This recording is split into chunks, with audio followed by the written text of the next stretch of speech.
Welcome to Flat Earth Debate. I'm your host, Nathan Oakley, and if you are new to this channel, or you have not done so already, be sure to subscribe and hit the bell notification icon to keep up to date with the Flat Earth Debate.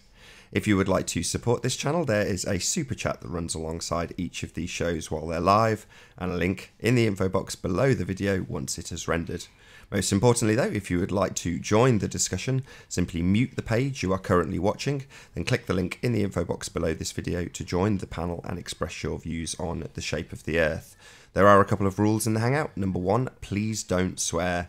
If you do, you'll be ejected, and if you are, please don't try to rejoin the stream using sock accounts. You'll be warmly welcome back on the next stream. Please also share the show, as sharing the show increases the live audience, of course, but this in turn increases the chances of a more diverse panel, so please share the show. And one last time, if you are new to the channel or you've not done so already, be sure to subscribe and hit the bell notification icon to keep up to date with the Flat Earth Debate. Now we are joined by Sleeping Warrior. Good to have you here, Sleeping Warrior. How are you doing? Recovering. You sound like you're on the road to recovery as well, or are you getting worse?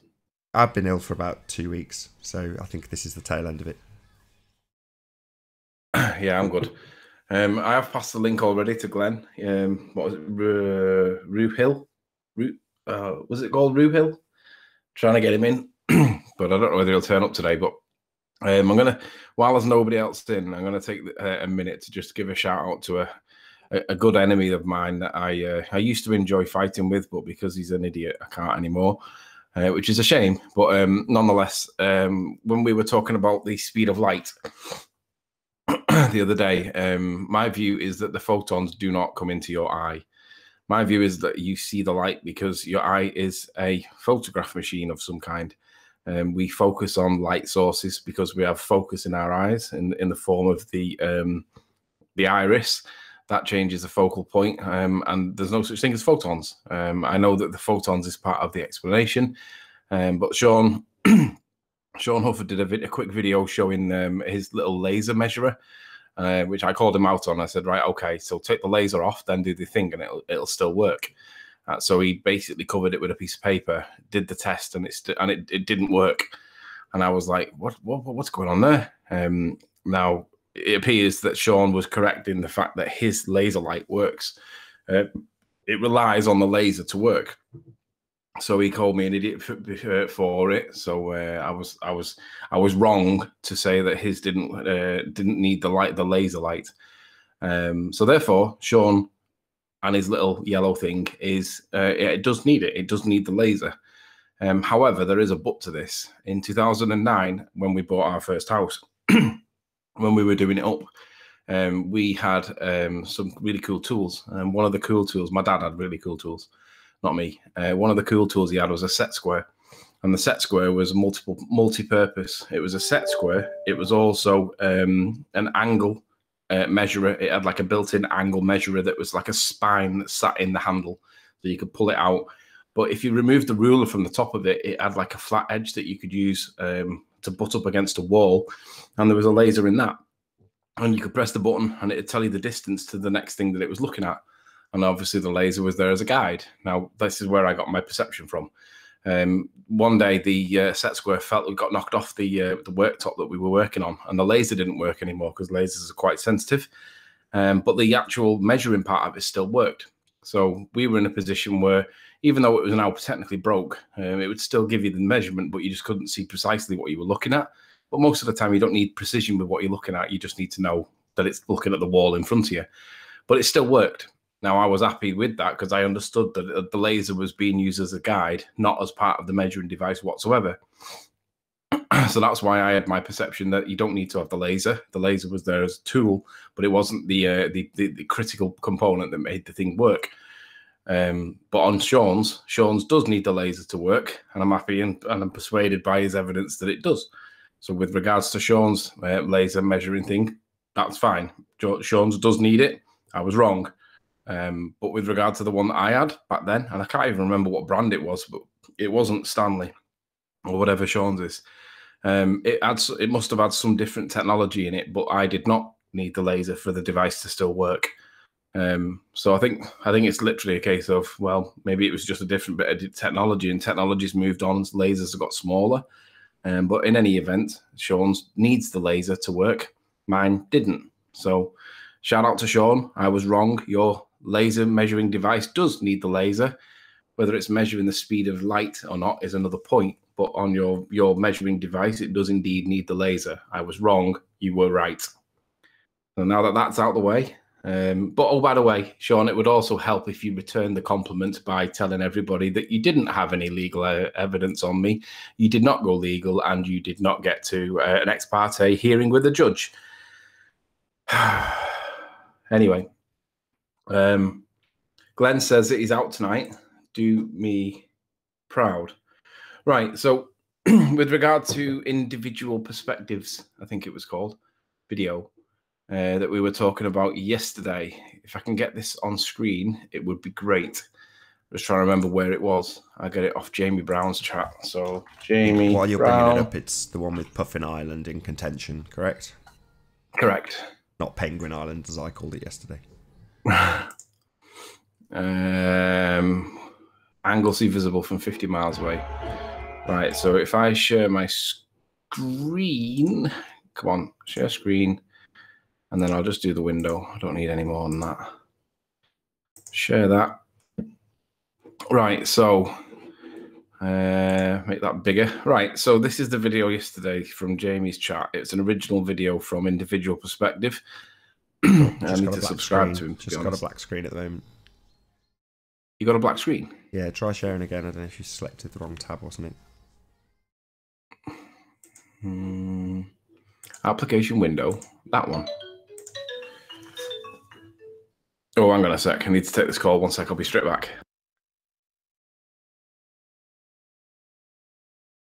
To make any difference as he's got his little screen share icon on, but there's no screen sharing going on by the looks of things. Had the same problem yesterday.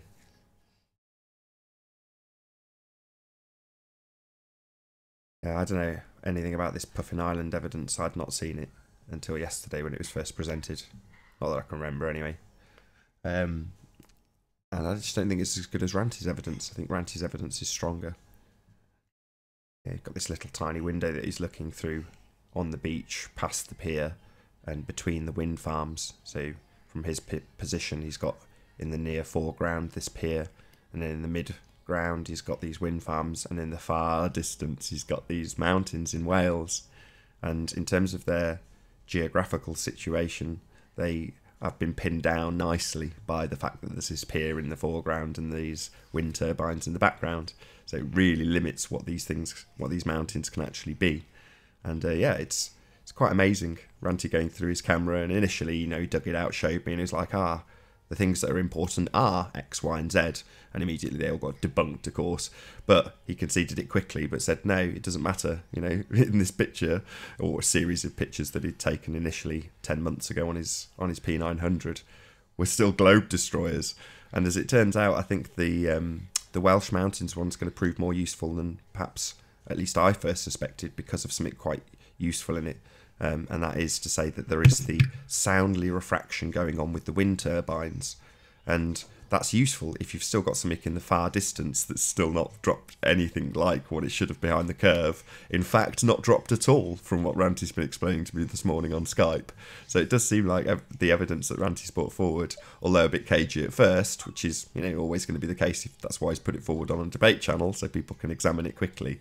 But it's proving more useful than first met the eye, I think, with these wind turbines. The same also applies to the evidence, just off the cuff, seeing it yesterday with Puffin Island. You've got these wind turbines dropping behind the curve, according to them, of course, not according to us, which you say is refraction. But they've got this refractive effect going on with the wind turbines, but you've still got land in the background. And if you're to believe that there's an exponential curve beyond where these wind turbines have dropped, then it's farcical to accept that the land is visible at all. There we go. Your screen just doesn't want to share, by the way. I'm still on screen share. No, it doesn't want to share. It's just your icon. Oh. Just the swinging warrior. Why is it doing that? Let's knock it off again. I don't. Maybe I have to do the whole desktop. Right, try the whole page. Doesn't matter if the link gets shared on this show. Just, but when people watch, they might not. Yeah, there we go. Is that working? Got that. Yeah. Hang on, let me knock that off and see if it's application window that's naffed. That one. What Anthony's currently doing is deciding if he wants to share his full screen. Which, if you're ever in anybody else's Hangout, don't share your full screen, because there's a chance that you'll show their Hangout key, and somebody could potentially literally scribble it down off screen, pause the screen, write down what's on screen, and yeah, nick the Hangout key. For me, it makes no difference. I'm running via OBS, and I give out the link to the public anyway, so it makes no odds. But it might give people a slightly false sense of security if they see us constantly just sharing our screen and not really caring. If you're running it via Google+, never, ever, ever do that. All right, so basically, I've been speaking with Glenn in the last hour or so, and the guy in the guy that's made this video claims that this is. I'll play the video from the beginning. So he's got the sunset, and Glenn wanted to use the sunset as a focal point for coordinates, and I said, well, no, because we know that they're not accurate with regards to England. I don't really care if you're going to argue against that. We're not going to use sunset figures on dateandtime.com because we've got issues with them. But in any event, he wanted to use the sun. So I said no. So what we can see here is that there's a set of turbines in the foreground, which is Burbo Bank, and then we've got a set of turbines in the middle ground, and then we've got more turbines that are sat right on the horizon. Now, we have the land in the background, and he identifies this land as Anglesey. And I agree with him, it's Anglesey.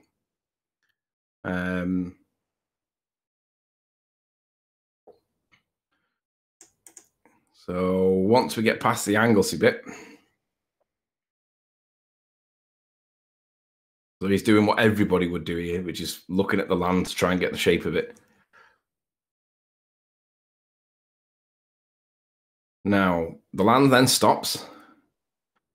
And then we see these two turbines in the foreground, which are the last two turbines in the Burbo Bank section. And we see this land here, which he calls Puffin Island. And yesterday, because it was called Puffin Island, we referenced it as Puffin Island. Since yesterday, Glenn's gone away and he said that's not Puffin Island.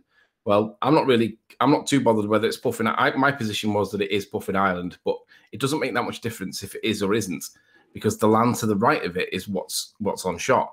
And the name of the video is Anglesey visible from 50 miles away. It's not Puffin Island visible from 50 miles away. We went with this as an identifier to validate the rest of the observation. But Glenn's gone away and said, that's not Puffin Island, that's something else. And we said, okay, well, what's the evidence for it?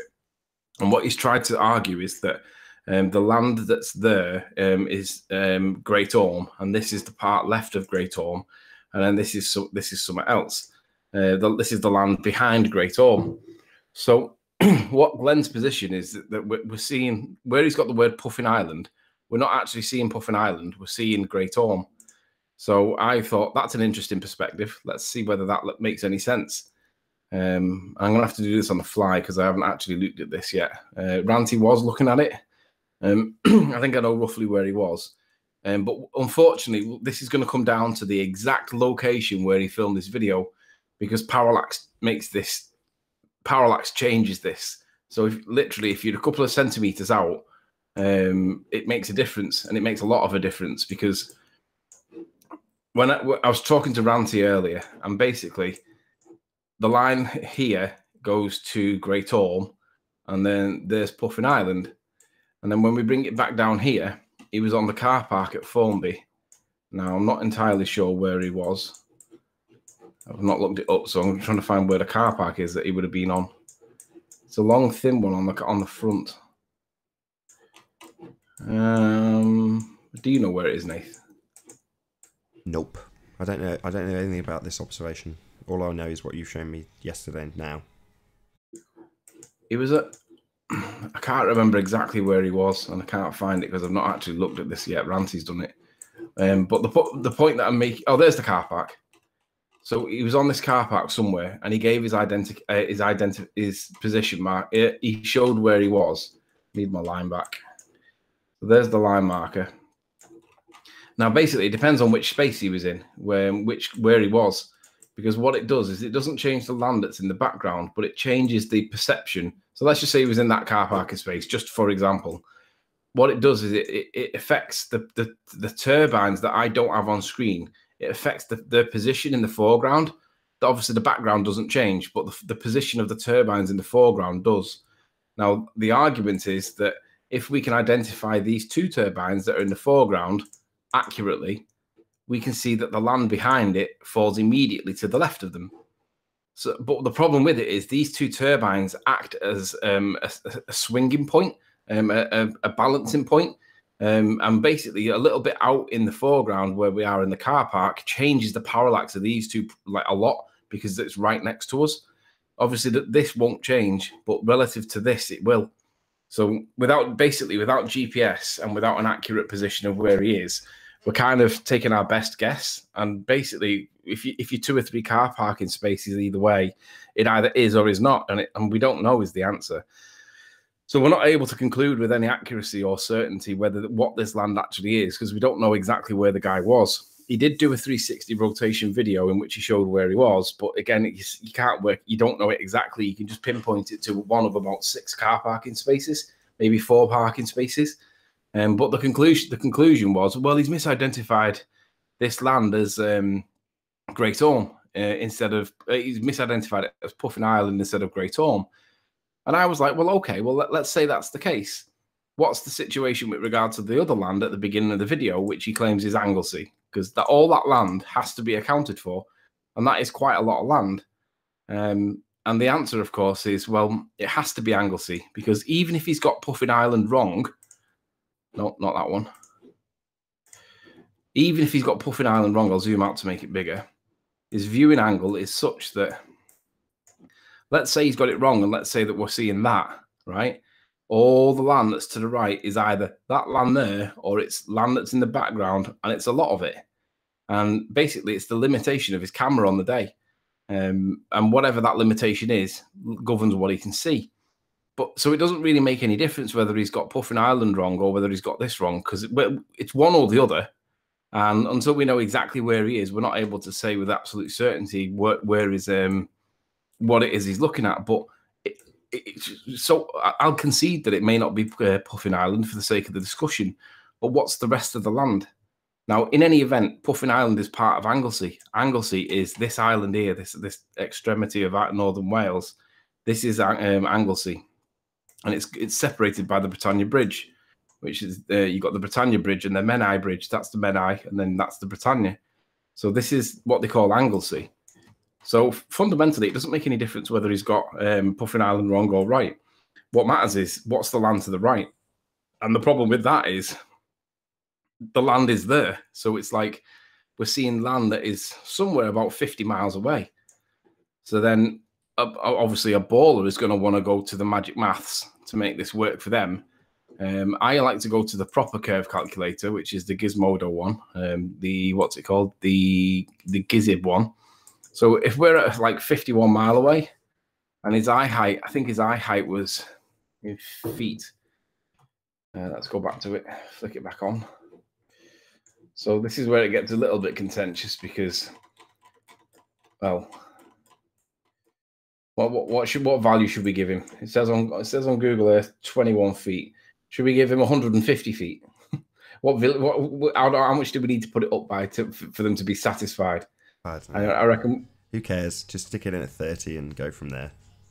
Okay, so we'll go with eye height at 30 feet. So at 30 feet, 51 miles. I mean, the target hidden height is 1,308 feet behind the curvature of the Earth.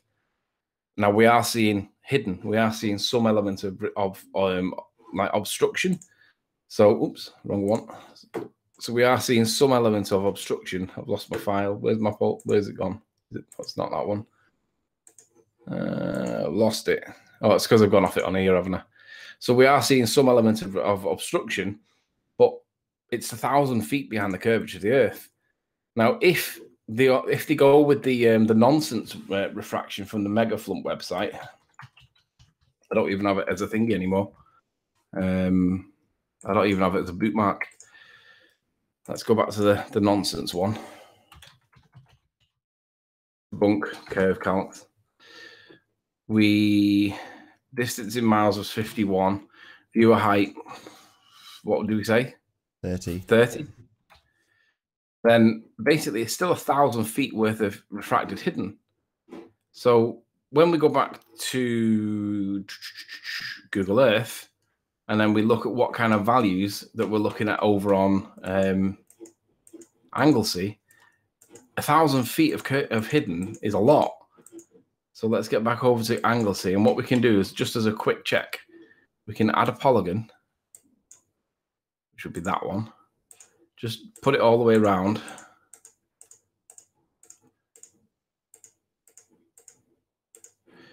And then we can go into the measure, we can click that, okay, and then we can click on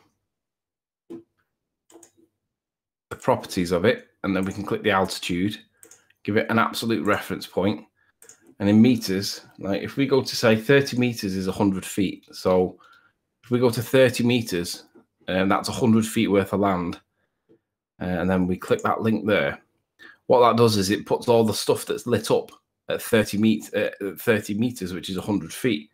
So then if we change this and make this say, I think we can do it by clicking. So if we go say 45 meters, does that change it? Maybe it has to be like this. There we go. So, I mean, we're seeing land that's here that's quite high. And the question that we're trying to establish is how high is the land that's here? So you can see that the lower land, I mean, basically, if we get, oops, not there, that too far. There, that's going to give us a continuous block of land pretty much, because we can see land in the picture. So we know that we're seeing land of at least 49, so call it 50, 150, 170. We're seeing at least 170 feet worth of land across the whole image. So then basically it comes to the point, well, all that land is meant to be way behind the curvature of the Earth, but we're seeing it. So again, it's a case of, well, how is this being accounted for? But fundamentally, it's behind the curve, and refraction isn't bringing it back. It's totally gone. So I don't know. I don't see any argument for how it's the case that even if he did misidentify Puffin Island, which I'm happy to say he did for the sake of the discussion, if he has misidentified it, then how is it that we're seeing all this land? Because that land should be gone. Even with magical maths, that land should be gone. So for me, this is evident that we're living on a flat plane. It can't be brought back. It's not an illusion. It's stronger than the Isle of Man evidence. And it's funny because I've seen this many, many, many times on my journeys around the coast, and I've never once thought to challenge it on the curve calcs, because you just don't think about it. You just look at it and because you see it all the time, you just don't even realize that it's not meant to be there. Now, their arguments, of course, were that, oh, well, the turbines look like they're behind the curve of the Earth. Well, okay, so then we go back to, well, what's really going on here? If the turbines are behind the curve of the Earth, then that land definitely should be behind the curve of the Earth. And clearly there's land there, and that's not a mirage. It's not a hologram. So if you accept that if you really think that we live on a ball Earth, then you've got to accept that not only is this a hologram and therefore you're a fantasist, you also have to accept that the physics involved here is so far beyond the norm physics that you realistically can't argue it, because it's nonsense. So sure, I'll go with Puffin Island being misidentified, sure. But if we live on a ball an Earth the size of a basketball, as per these turbines, or as per Soundly, there's a whole lot of land here that needs to be explained. And you're telling me that this is all being loomed up? This isn't real? Of course it isn't.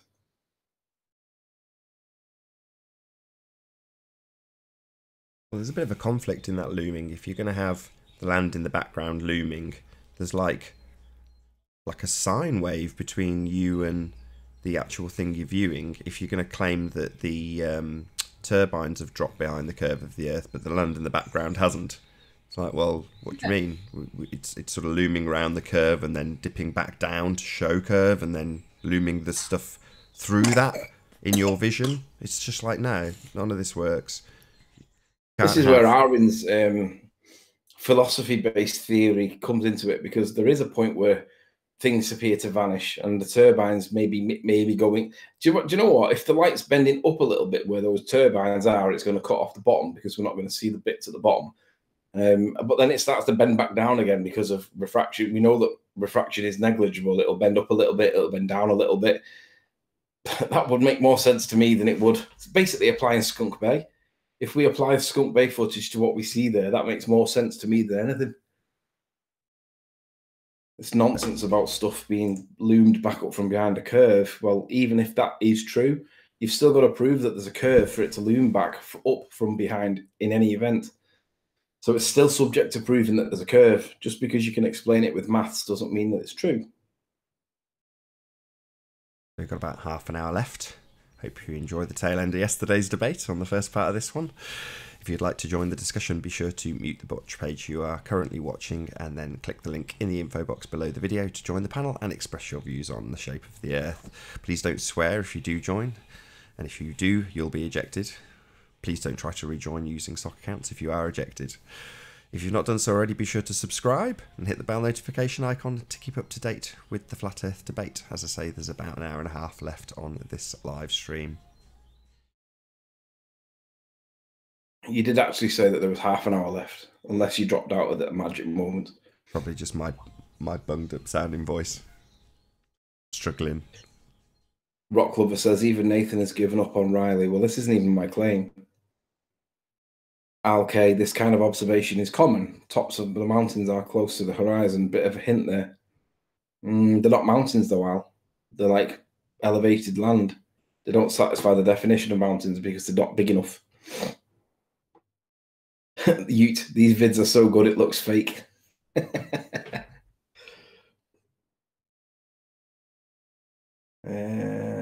Riley, paid £1,000 and honourably get off YouTube. Pay the £1,000 and honourably get off of YouTube. What are you talking about, dude? Ranty's made one mistake, so the Earth must be a moving sphere. I mean, I asked you this last night because I was, saying, has anyone debunked Ranty's Welsh mountains yet? And you were like, no. So, what's the score? Why is it that we've had one guy come on, claim that Ranty's misidentified all of the land? We've pointed out that he hasn't, shown that it should be all behind the curve of the Earth, and now we're on Puffin Island. It makes no sense. It's like, hang on, what about all these Welsh mountains that are long gone behind the curve of the Earth? Isn't anybody going to even attempt to debunk that? No one's attempted it. They won't touch it because it's that far away, and everyone knows that it's that far behind the curve of the Earth that basically they can't answer it. They can't actually debunk it. If that's the case, I mean, I think it's probably well worth Ranty doing like a little, maybe 10-minute video, breaking it down for anybody, because it's been done on a Hangout. Initially, he's shown his observations, the first 5 things on his camera, and he's pointed out to the audience what's in them, i.e. the oil rig, the wind farms, the land in the background, and then immediately the oil rig has been put into a different position. Well, unfortunately, that's still not the end of the claim. Yes, bits of it have been misidentified in the same way Puffin Island has, but that, as I said earlier, is kind of the reason for putting it out on a platform like this, so you can say, well, I think I've scrutinised it well, you tell me where I've gone wrong, and that's pretty much what's happened. But it doesn't change the fact that the stuff's long gone behind the curve of the Earth in the background, which kind of makes sense. The furthest stuff away would be the most difficult to bring back from behind the curve. But that's the situation we're in. So, maybe it's another one where you can put it out there and say, look, here's the pier, here's the wind farms in the mid-ground, and here's these mountains just poking through a little tiny sliver, tiny little wedge shape. You've got a very narrow field of view between those two things. Therefore, what else can it possibly be? Well, it can't be anything else. You're really limited in terms of what it could be. So you're left with these mountains that are long gone. Yeah. And the beauty of this one is that the guy that made that original video on the Anglesey claim, he hasn't even put it forward for discussion. It was put forward by a baller, which is even better. Yeah, I think his reason for doing so was because you've got these wind farms that are suffering a refractive effect, and they're looking like they're dipping behind the curve. And when he brought it up yesterday, it's like, well, the curve's exponential. It's getting more curvy beyond that point. Yet there's the land. No response. Yeah, no response. in the side chat, if you're looking in the main chat, T-Bone says Oakley hates Riley. Just sounds like it's Paul Voigt, that, doesn't it, on a soccer account? I gave up years ago trying to guess who's whose sock. It's like Should people be say getting that all some the time. People deliveries say you and I today. have fallen out, or I've given up on you, and it's like, I'll say this. I've said it before, but you're under absolutely no obligation. Correct that. Tell the audience, I'm not twisting your arm to be here. You join of your own volition. Tomorrow you might not join. I don't know, but that's not to say that I don't endorse the stuff you do. When it's good, obviously I'm going to endorse it. When it's bad, I'm going to point out that it's bad. But doesn't change the fact that we have Skype calls afterwards and keep in touch, and I'd consider you a mate. Doesn't make any difference. I know, but that, to be fair, that was actually a straw man argument, because the argument, the assertion wasn't that I'm required to join. The assertion was that Oakley hates Riley. Well, if that was the case, then we wouldn't speak out privately off air, but we have hour-long conversations with other flat earthers about topics that you guys could only dream about because it doesn't fit in with your schema.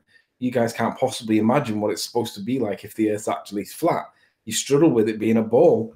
But we talk about things, well, actually, it's worth talking about that star point yesterday when Rue Hiff came in talking about the stars.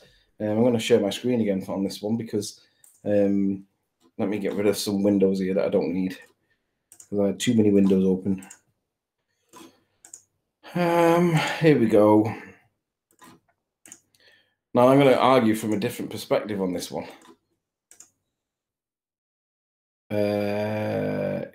I'll keep that one. Right, so if I share my screen, share screen, share that. Right, so yesterday, Rue Hiff came in and he made a trigonometry point, which I actually agree with him on. He said that basically, if you calculate, if you do the trig on the North Star being directly above your head at the North Pole, then when you go down to 45 degrees, the distance that you travel when you get to that 45 degrees if the Earth were flat is something like 12,000 miles. No, wasn't it? I think it was 25,000 miles, which was greater than the circumference of the Earth, and you've only gone down to 45 degrees. And I agree with that point. And I was like, I've never thought of that. What's the answer to that? So I'll be honest, I couldn't think of what the explanation was. I was thinking, right, what is the explanation for that question? Because that is a really strong thing for me to consider. And then basically, there's a video and it shows the effect of stellar aberration on light with the atmosphere. And what we can see is basically it's a refraction argument. And what we can see is where you think that the star or the light is not consistent with where it actually is because of the effects of refraction. And I was like, surely it's not the case that refraction is the issue. So basically what I'm saying is this is without the atmosphere and this is with the atmosphere. And so what the point was is that that basically at 45 degrees with the atmosphere, well, mind you, you'd have to get it. So without the atmosphere, it'd be 45. So we'd get it to where it is there. So with the atmosphere, it's 45 degrees. But actually, the reading that you're really reading is 55 or some kind of sliding variant. So the point is, as you get closer to, I'd have to play this in reverse, but if you get closer towards above your head, which is getting towards the 90, it starts to get more accurate. And people say that the only place where there is zero or next to no refraction is where it's immediately above your head. But the closer to the horizon you get, you can see that there can be 10, 15, 20, 25 degrees out because of the effects of refraction from space, what they call space. Now, I said, well, isn't that just a convenient argument to explain this problem on the trig? And he said, well, isn't it a convenient argument that refraction explains why things seem to be flat? And I was like, yeah. So the point was, if refraction is going to bring stuff back from behind the curve of the Earth magically and make it look flat, then we can then use and we can co-opt the same refraction and claim that stars are not where you see them at, or suns or whatever. And I'm like, is that not like making science up? And he said, do you think that the refraction is making science up? And I'm like, absolutely. So now my position is, well, okay, this is what we're claiming is really happening. You guys go and prove that it's wrong. So essentially, when you're reading things that are close to the horizon, because of the effects of refraction, and we know that light bends up as well as down, not just down, you have absolutely no idea where that it really is in the sky. So the point is that when Rue Hiff was saying that these lights need to be at 45 degrees, which is kind of there, With oh no, I've got it wrong. So it's the next one. So it's kind of there.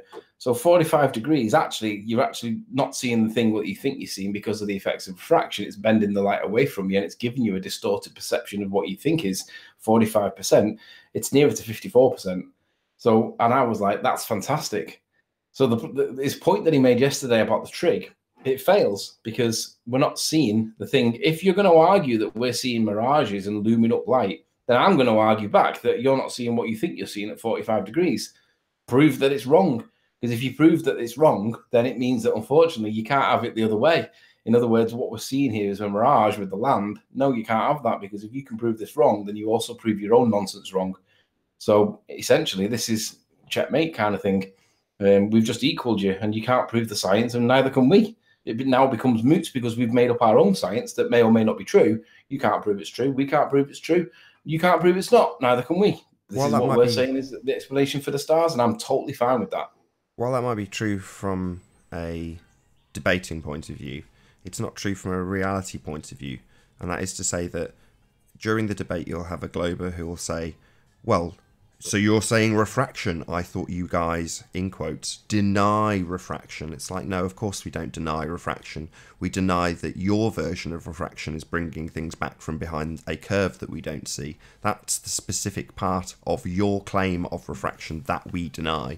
We don't deny that refraction exists because it's clearly evidenced in almost every image you'll ever see that's taken with a long lens. So therefore, refraction is very much a thing, and we're trying to get to the bottom of what it actually is and how it actually affects optics, as opposed to just co-opting it without any evidence whatsoever and saying that it's bending things back from behind a curve when there's a tricky photograph to overcome. You just apply these mathematics regardless of whether or not there's ever any evidence.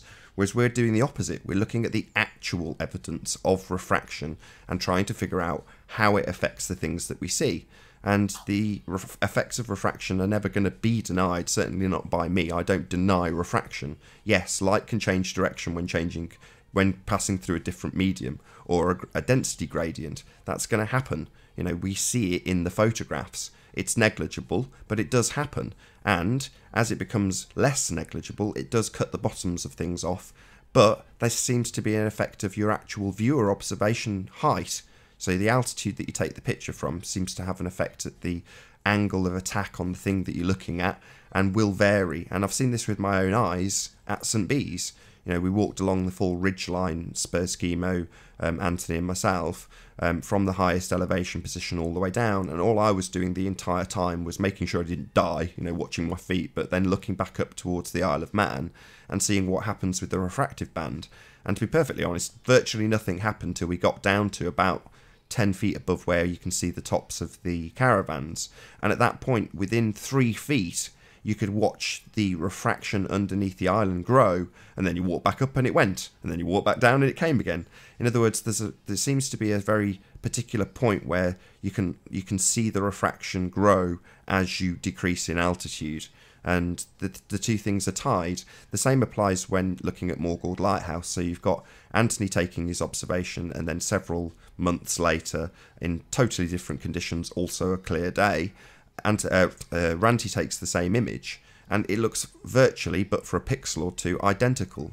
And yes, you've still got slightly differing effects that are going on around it, but the actual physical position on the photograph is the same, which tells me that the effects of the atmosphere do have another effect on top of that, you know, beyond your actual elevation position in terms of what's going to be invisible below your feet.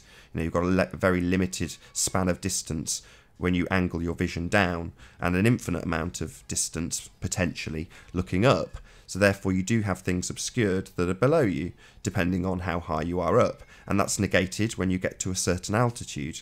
And I think in the case of Morgord Lighthouse, this again has been demonstrated by our friends on the other side of the argument, where they've shown that you go up to the top of a high hill and then try and film Morgord Lighthouse, and you can essentially see all the way down to the beach without any refraction blocking your view.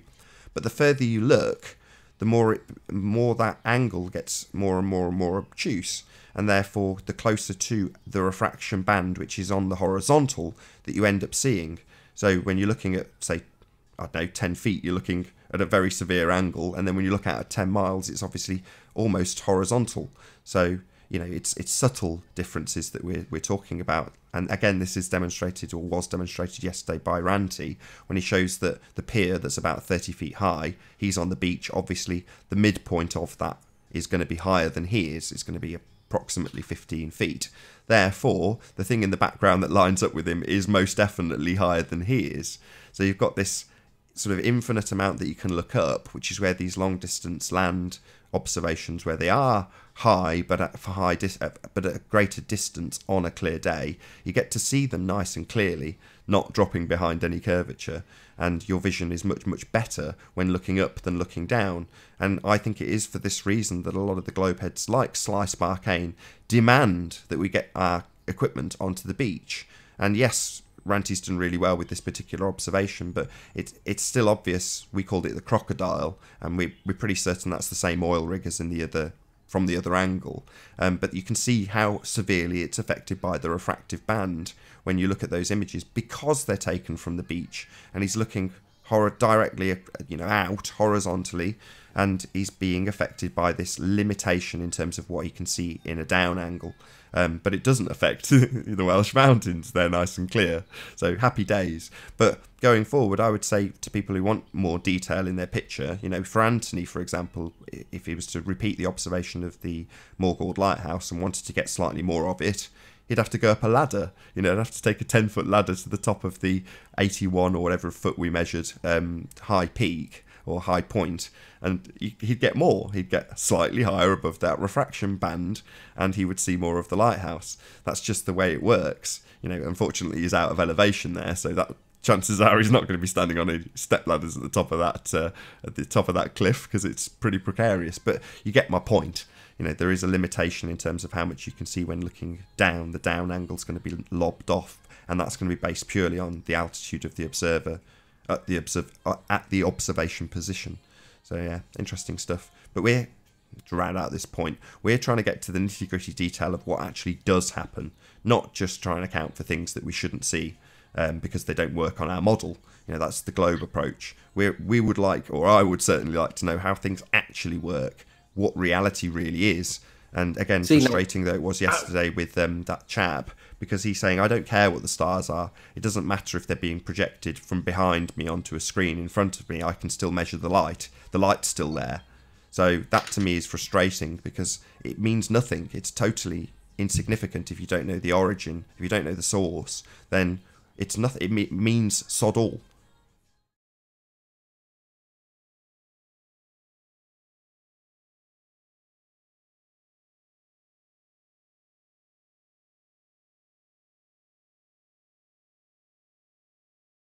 I was hearing you peppering your mic mute button. I assumed you wanted to jump in there.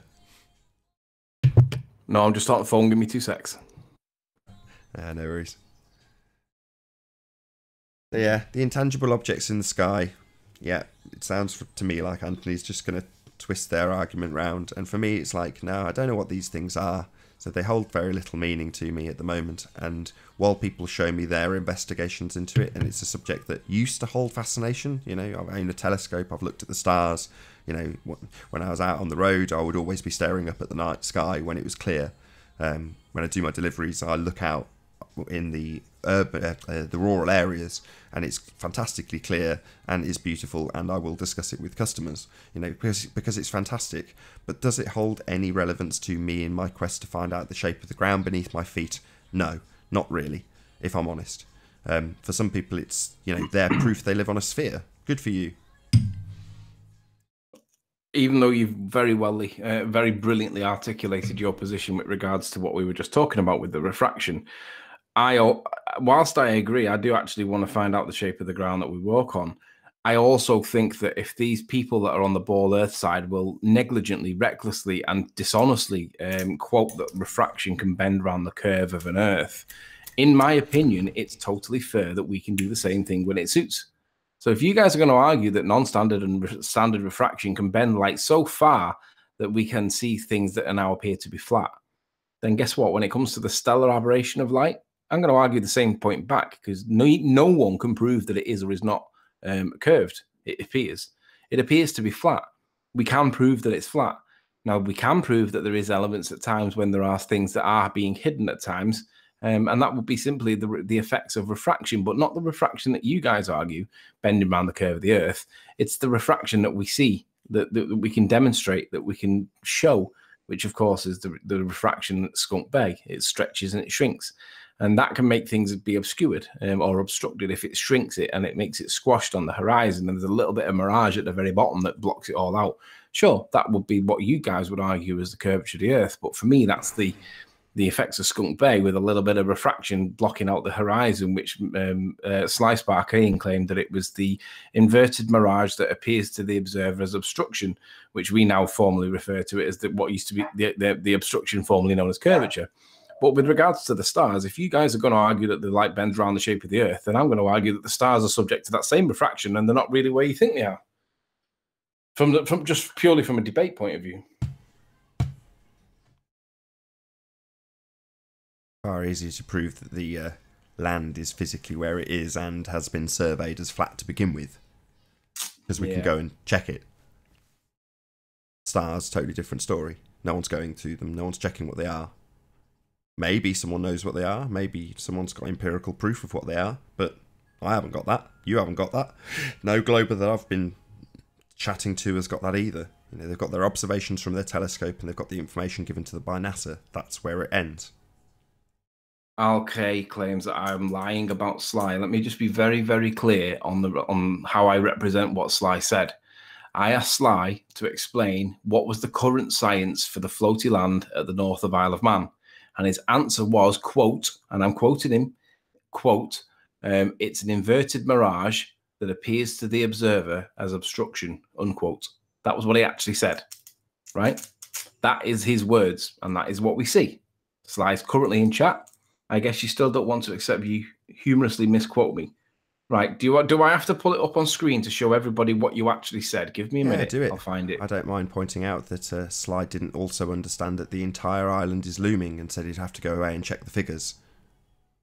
So he doesn't. I'm just trying to remember where that it was. Wasn't it on one of your previous debates? I should have screenshot this because it's going to end up being one of those comments that's important. I'm sure it's obtainable now. It's been broadcast live. May not be obtainable quickly, but nevertheless. You have to give me a minute while I go back and find it. So Sly's in the chat. Hey, Sly. Oh.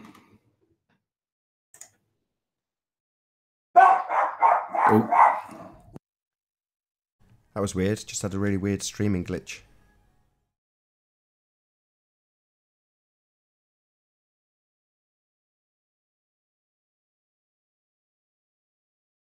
Sorry about the technical issues. If you're getting any in the stream, I'm seeing the same thing happen on my screen. I don't know why. What are you seeing happen?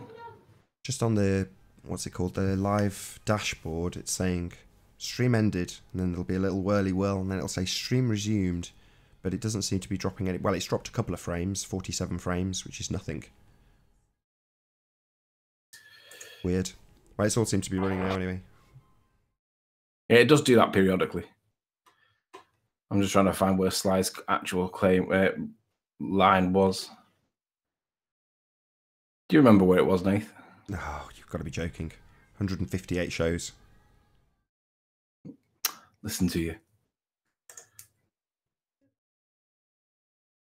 Welcome to Flat Earth Debate. I'm your...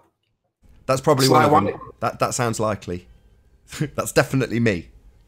Yeah, that is definitely you, but there's a few here, so I'm working my way back through. Sly, why don't you come on and tell us all how I'm misquoting you? You can tell us what you actually said while I'm looking for it. Maybe I saved it to my desktop. Let's have a little look. It's the one with Judas Rumpus on it, where he denies his own model 3 times until I put him on the spot, and then he has to concede that the whole bloody thing's looming, while Sly's that's sort of on the chat at the same exact moment. Very quickly sloped away. Good episode, that one. I enjoyed that a lot. Yeah, that was the one where Sly left because you bullied him. Yeah. And he couldn't take. You'll have to run the numbers. Priceless.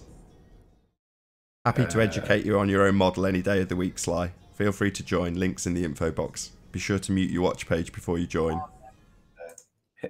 Smash the super chat if you don't feel like joining. Yeah, if you feel like paying me for educating you, Sly, hit that super chat, my friend. I don't mind educating you. Right, so it was 150 something. It wasn't 140 something. So it's not 151. Round there, curved earth. Do you reckon? Let's try 152.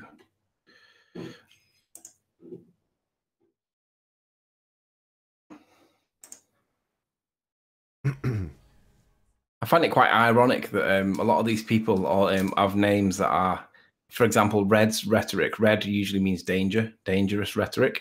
Sly, as in dodgy. Sparkane, wherever Sparkane comes from. You got Rumpus, which basically means an argument. All these are not like the negative toned names, aren't they? They're not legit names. Not inviting names. Faceless potatoes, for the most part.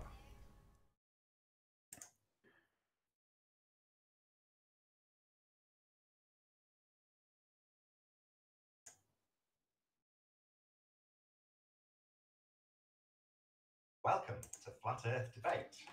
I'm your host, Nathan Oakley, and if you people seem to want to dox the other side, though. I get Flat Earthers sending me various like Facebook links for people and things that are on the globe side, and it's like I'm not in any. I have absolutely no desire to dox anybody for any reason. You know, what's the point? If people want their anonymity, can't really say that with a cold. If people want their anonymity online, then they're welcome to it. It's funny that Sean Hufford thinks that I'm actually interested in him enough that I would quote dox him if I had the chance to. Yet he doesn't think that if I was really that interested that I couldn't find him. I mean, the guy works in a prominent store in a particular part of a particular state in America. If I really wanted to, I could actually locate the guy if I really wanted to. Can I be bothered making the effort? No. Am I interested in? No. Yet he thinks I am somehow. And he uses it as the justification for not proving any evidence whatsoever that he was having any negotiations with a judge in an ex parte hearing about extraditing me to America. Yeah, P. Mars was saying something similar. He said that he was in Discord and somebody had doxed him so they could sue him. And you're like, oh, this is pathetic. Welcome to the Flat Earth Debate. I'm your host, Nathan Oakley. I'm on 153.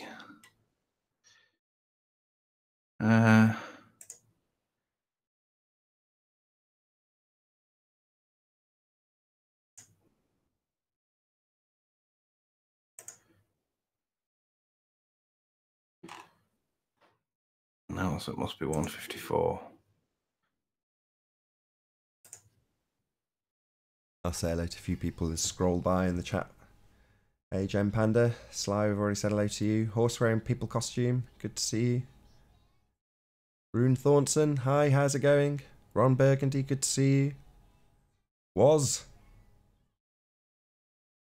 Do you lot believe space is real? Space, as we have been presented, is not real, in my view, was.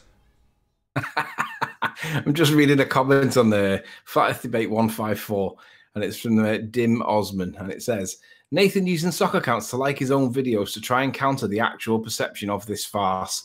So because of that, I'm going to give that video a like. 25 likes down against 22 dislikes. I haven't got any sock accounts. Pardon? I have 0 sock accounts. I have 3 working accounts. So currently, this to make this Hangout porn-proof, this is being run by my oldest account, which is 10 years old, called Oakley Cord. The actual stream runs from my backup channel, which is called Nathan Oakley, and then my main channel is Nathan Oakley 1980. I think the minimum views I have on any of those is 300,000 views. So if you want to call a 10-year-old historic account with 300,000+ views a sock account, then you're welcome to call it that, but it's not. I don't have sock accounts. I never have had sock accounts. I've got working channels.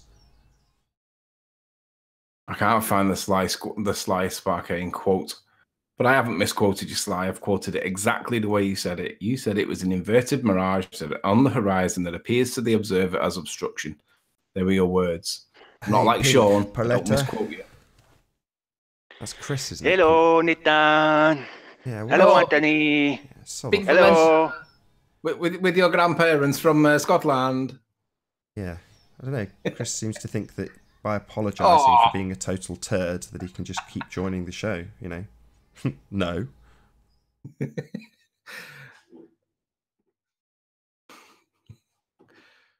Well, I'd rather have nobody. yeah, we can just sit here throwing insults at people that deserve insulting. Sly knows it's not a ball, by the way. For anybody in chat that's not sure, that thinks Sly's a ball earther, he's not. He knows it's not a ball. He's got Trying to trigger He knows Sly. Is that what you're trying to do? Get him on by triggering him? Fair enough. Don't spoil it. I was trolling Sean with his laser level, and I was hoping he'd disassemble it for me, and he didn't. Right. That wasn't trolling. You genuinely thought it was. The laser was irrelevant to the actual measuring equipment. No, I did genuinely think that, but there are better ways that you can disable the laser, like with a piece of paper over the front of it. You didn't have to take it out. Well, I was hoping he would do it, but he didn't. I can't find which hangout it was in, Nath. I need to find that. They're on both. It wouldn't make any difference. Yeah, but the comment will only be on one of them, won't it? So let's try. The same streaming weirdness. So, is there any ballers out there that may have evidence to prove the shape of the Earth? I mean, you can talk about the celestial sphere if you want. You know, the thing that you can't prove. That is ball-shaped, that you can't prove. I was really hoping Ranty would join. I was really hoping we could go through his mountains again. You know, if it's undebunked, I want to shove it right in their faces. I don't know where Ranty is. I heard from him earlier on. He said he was going to work, but then he rang back and said that he wasn't going to work because he wasn't well enough. I mean, I dropped him a line yesterday, said, can I have that link to the Google Drive? Because it's still not in the description box of yesterday's video. So, you know, I'm on the video saying, yeah, I'll put a link to this in the description box. And he hasn't got back to me, so, you know, I'm blaming him. You want to moan at me for there being no Google Plus Drive for that image?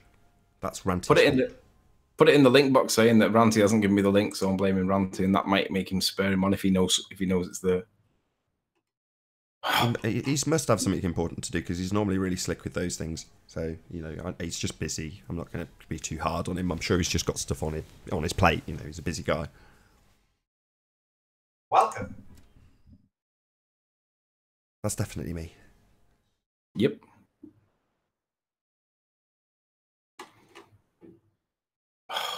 So it's not 152. 151. The afterlife now. That might have been it, mightn't it? When the afterlife gave you this thingy. A super chat. Welcome to Flat Earth Debate. Oh my god. I'm your host, Nathan Oakley, and if you are new to this...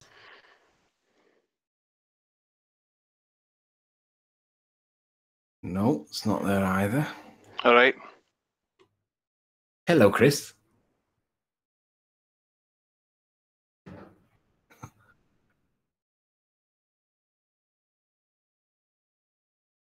About an hour left. Could do a link, I suppose, while you're searching for that. Hope you're enjoying the debate thus far. Let's put my light on. 151. Not quite with it. Not quite organised at all. If you're new to the channel, or you've not done so already, be sure to subscribe and hit the bell notification icon to keep up to date with the Flat Earth debate. If you would like to support this channel, there is a link in the info box below this video. Where the hell am I? And yes, there is a super chat that runs alongside this video and a link in the info box once the video has rendered. Most importantly, if you'd like to join the discussion, simply mute the page you're currently watching, then click the link in the info box below this video to join the panel and express your views on the shape of the Earth. There are a couple of rules. Number one, please don't swear. If you do, I'll eject you. And if you are, please don't try to rejoin the stream using sock accounts. You'll be warmly welcome back on the next stream. Please also share the show, as sharing the show increases the chances of a more diverse panel by increasing the live audience. So please share the show. And one last time, if you're new to the show or you've not done so already, be sure to subscribe and hit the bell notification icon to keep up to date with the Flat Earth debate. There is approximately 1 hour left on this live stream. What show number are we on now, Nath? 158. Welcome Okay, so it's to about here then. Flat Earth Debate. Getting bored looking for these now. Am I on the right bloody channel? Yes. Man, you're really determined to prove this. It's already been done once. You literally had his comment up on screen with him there. And he was like, yeah, you're taking it out of context. Look at the last paragraph where I tell you to get on the beach and do all your observations from really low down.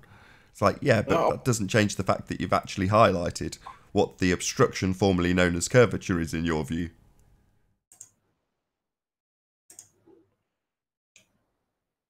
It wasn't a week. It wasn't a week ago, was it? Maybe it was. Nobody's sniping you, Chris. I'm removing you from the channel. That's me. Sly, perhaps you could tell us when you were last bullied. It would help if we knew when you were last bullied. Who are you talking to? He's still in chat, isn't he, Sly? I think. Oh, has he got hold of one of my victim cards? Well, Must have got it from Lottie. I've been giving them out a bit too generously. 158765. It's going to be around about 55, isn't it?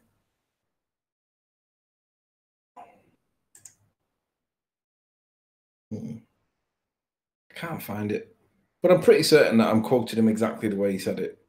I'm not doing what Sean does, which is saying something similar but changing keywords, changing the order in which they were said, changing the circumstances around what was said to make it sound that it means different. I'm not doing that. I asked him a point blank question and he gave me a point blank answer. He didn't do what Rumpus does, which was tell me all about refraction for 25 minutes. He just gave me the answer. And I'm reading it exactly the way he gave it. Because I'll be remembering that answer he gave me for a long time, and I'll be citing it often. And he can constantly tell people that I've misquoted him, and I'll constantly remind people that they were the actual words that he said. And if I have to go through all the Hangouts to find the bloody thing, I will find it. Oh, by the way, did Globebusters ever do that? Do you remember when they did the high elevation balloon thing and it got kidnapped? The balloon thing got kidnapped.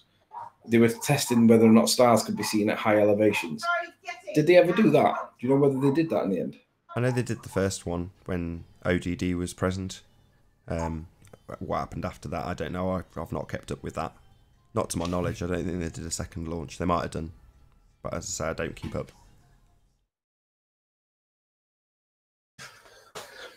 I can't find that comment. He's probably deleted it because he's a worm. Because he's a weasel. I won't deny I was very interested in that, though. Yeah. I was the first person to donate to that balloon because I was like, I really, really want... Well, maybe I wasn't the first, but certainly one of the first to actually, donate to it because I was very intrigued to see exactly that. Will we actually see what's going on as the balloon goes up? Will we see those lights disappear or not? I've had this conversation quite extensively with Patricia as well because we've both done quite a lot of international travel. How you doing, Beefeater? Hello. Good to have you. How you doing? Not too bad. What can we do for you? Well, I was thinking if... Right, so you say that satellites don't exist, because that would kill it, wouldn't it? Let's just agree on that first. That would kill it, the ideas about the flat Earth. It'd be hard to stand up if we could prove that satellites exist. No, we're happy that satellites exist at least in the form of hot air balloons. But you'd have to show that the satellites are actually in space. That's the bit that we have the problem with. Well, yeah, okay, so I think we can do that. There's an experiment I've been thinking of for a long time, and it's difficult to do because I haven't got the equipment. I think it would require someone who lives in a certain like village or town or in the city where the structures of the buildings around them can be, used to block line of sight, right? Because I'm assuming you're going to argue that it's ground-based GPS. But yeah, GPS is what I'm talking about. Satellites and GPS. Okay, this is the thing. Yeah. So you're saying that it's ground-based GPS? Would that be the case? Yeah, they use well, what's the form of radar that they use? I'm not too sure. I've read about it a while back, but I can't remember the exact way. But it's basically microwave, isn't it? Lorenz. Yeah. What did you say? Lorenz. It's micro. Lorenz. Yeah. They're using the GPS. They're using ping data from the cell phone towers on a bandwidth that doesn't require a load of bandwidth, but it allows you to get signal from a distance away because it's only using ping data. It's tiny amounts so it can use like the lower frequencies to go further than what high frequency stuff does. Of course. For data and for radio. So right, okay. So what makes you think that exactly? Because do you know much about how GPS works on a handheld device? Yeah, I've driven trucks for over the years, and I realised that trucks don't work when you're in rural areas for no apparent reason. When you've got nothing obstructing your line of sight, and when you turn it on, it can't get an activation from any satellites. When you eventually do get one, it takes like 2 or 3 more minutes before you get 2 or 3. Yet you've got a clear line of sight to the sky, and there's absolutely no reason whatsoever for you not to get a signal. Same happens in cities. I found that when I was a rep. So you'd go into a big city like London, and you've got lots of tall buildings obscuring your horizontal line of sight, but absolutely nothing obscuring your view of the sky. And yet, what do you know? You can't get any satellites to lock onto your location. And was you in a vehicle when that was happening? Because it could be the vehicle. Yeah, but it works for the rest of the time when you get towards the, like. In terms of that, yeah. Imagine like the windscreen, it might penetrate that easier than the. I was just about to say, but when that's happened, I've literally leant out the window and given the thing a clear line of sight. Held it out the window. Right. That'd be one experiment to do. Yeah, that'd be one experiment to do. You could experiment with that because I understand what you're saying, and I'm not saying you're lying. Like it could happen. I haven't used GPS out on the road at all. Really, I use it. I do work with GPS I'm a software developer. But I've never experienced that while going long distance, But the thing is about like handheld devices, yeah, they have like 2 ways of actually resolving a GPS coordinate. You can use the satellites, which is called coarse triangulation. All right, are you there? Hey. He did say hello. Yeah, sorry, we just had to speak over you while someone joined. That's okay. Go on, carry on. Yeah, so you've got the coarse location resolution, which basically uses the satellites, several satellites to triangulate the position. That's much more accurate than the second way of doing it, which is using, as you said, using cell site information, which is what it's on a different layer of hardware completely in the device. Yeah, it's using the radio on the device rather than actually being a passive receiver of the beacons from the satellites, and we can actually choose which one we want to use at runtime when we're programming. So we can say at runtime, check for this. If it's we can determine which one to use, and that's no accident.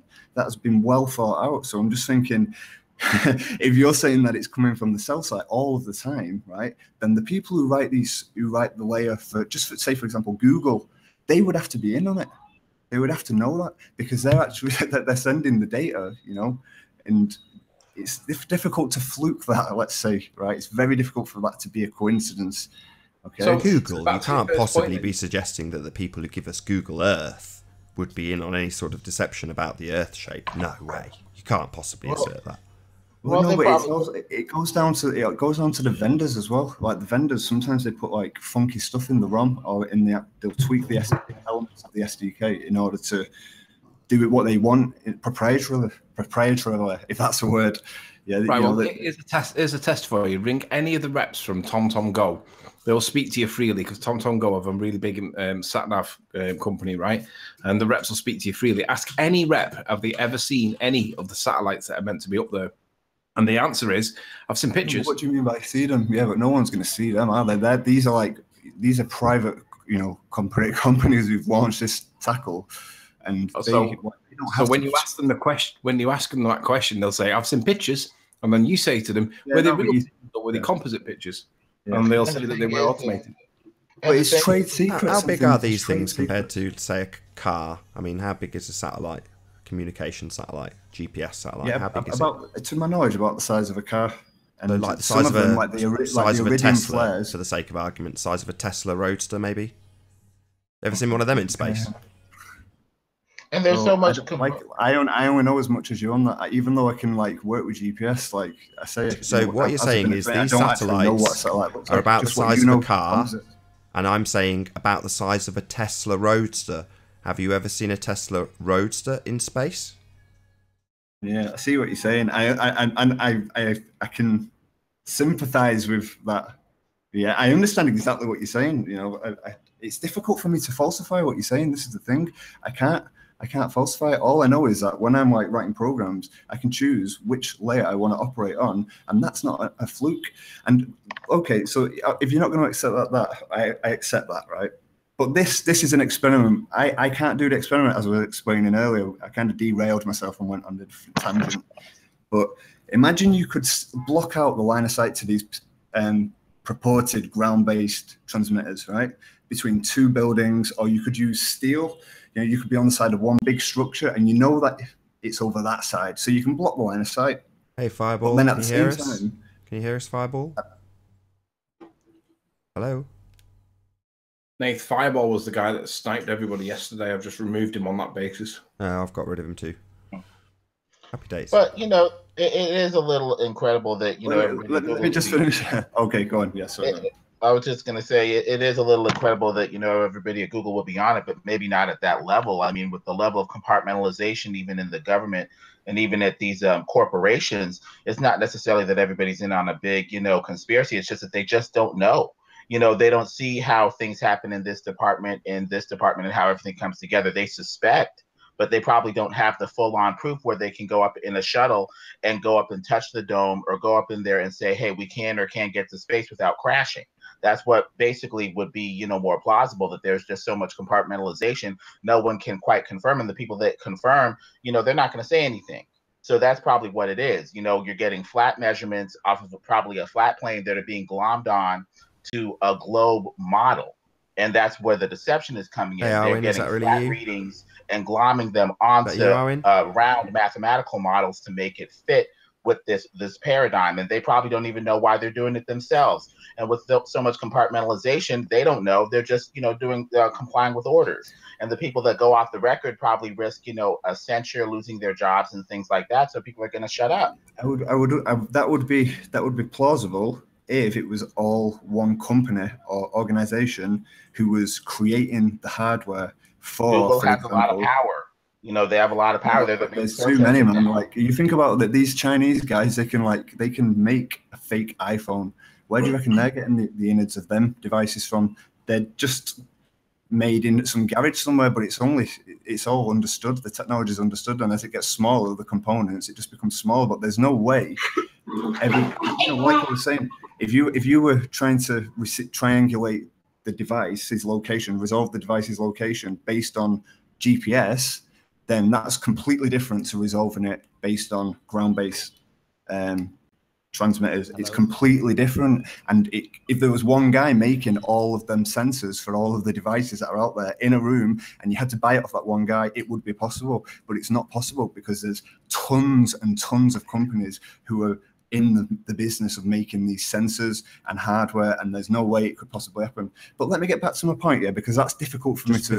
Before you do, though, it's non-tangible. Just want to say a quick hello to our new guest. Just bear with me a second. Hey, Jazzaconda, can you say a quick hello? Good day, Nathan. How are you? Good to have you. Imagine you could stand on a field, yeah? You could stand on a field and you could be inside a pipe, right? A steel pipe. Yeah, you're not going to get any reception from anywhere except from directly above your head at the top of the pipe, look into the sky. Now, what you do is you make that pipe, the width, the girth of it in such a way that you can point it at a satellite, one of these purported satellites, yeah, its location, and then see if you're getting a GPS coordinate. Right, then, but let's say it can't be anything from the side. But you can bounce signals off the dome. That's not going to be conclusive. We need to see a physical satellite orbiting the planet. Hang on. Let's say that you do get the signal, Beefeater. What does that prove? It means that the signal is coming from directly above rather than to the side of it, or from the horizon or such. Where's it coming from above? You, Ranty? From the satellite. Hello, can you hear us? Which is actually hold on 1 second, guys. Hold on. Is that you, Ranty? It is, yeah. We've also got Arwen. How you doing, Arwen? Hi, Nathan. Good to have you both. Yeah, it comes from over your head, from the top of the pipe that you're looking up to the sky, and it's the only way that the but does it prove that it's coming from a tin can in space that's orbiting Earth? Well, no, it doesn't prove that, but it proves from which location it's coming, and then you use your common sense and you say, oh, it must be something that's up there, and they're saying they put it there, and they're saying they understand exactly how it works, the technology. Someone paid to put that there. How you doing, B? So but it doesn't prove that, though. Is it not more? Is it equally? It's the most simple explanation for the signal coming ahead. What would your explanation? Can you explain? I'm intrigued. What would your explanation be?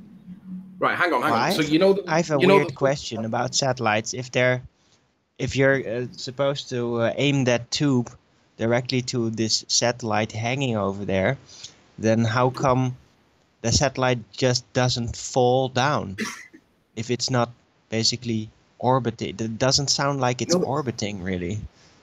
If it's just hanging there. We need to Would look it have into to this because spin like the this is where you moon should going be putting around us this is where you should be putting your efforts in my prevent it opinion, from not falling sightings down? of different islands and stuff on the water. You should be doing it from ahead, overhead.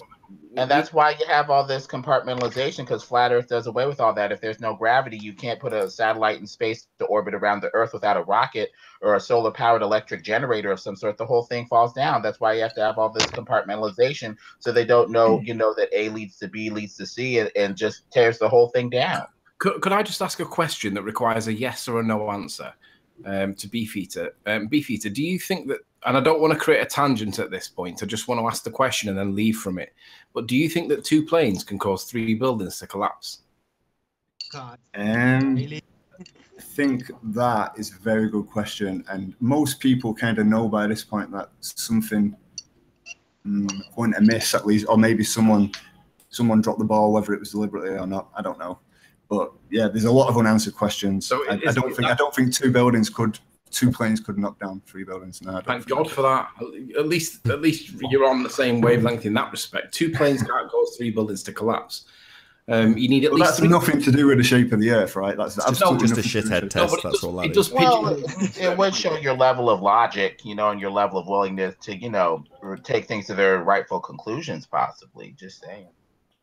It shows some level of critical thinking. So let's go back to the steel pipe thing with the hole in the top and the signal that's coming into it. I asked you, do you think that if you did receive the signal, do you think that would prove that there is a satellite, a tin can in space sending you the signal? And you said, well, it'd be hard to disprove that, right? Is it not more likely, probable, and at least possible that all you're seeing is, all you're receiving is a reflected beam that's been dispersed, because as the beam gets further away from its source, it gets bigger? No, you know yourself when you go in a basement, your mobile phone doesn't work anymore. Yeah, correct. But you're not right. Okay, so, but answer the question though. Is it not at least possible, and in my position would be probable, that you're receiving a reflected beam source from somewhere else, and you're just getting the reflection of it that you think's coming from a satellite? That's just an insane thought to comprehend, because where's it coming from? How many are there? Who's somewhere ground based? Yeah, where are they? Show me. Hey, if a signal can be shut up, show me in the middle of the Pacific Ocean. When I'm in the middle of the Pacific Ocean. I'll do that as well. Give me a sec. Yeah, there is technology like that. There is ground-based technology for GPS, but it doesn't help you get a signal when you're on open water, far out on the ocean. How are you going to do that? Okay, so we can do that. We can do that.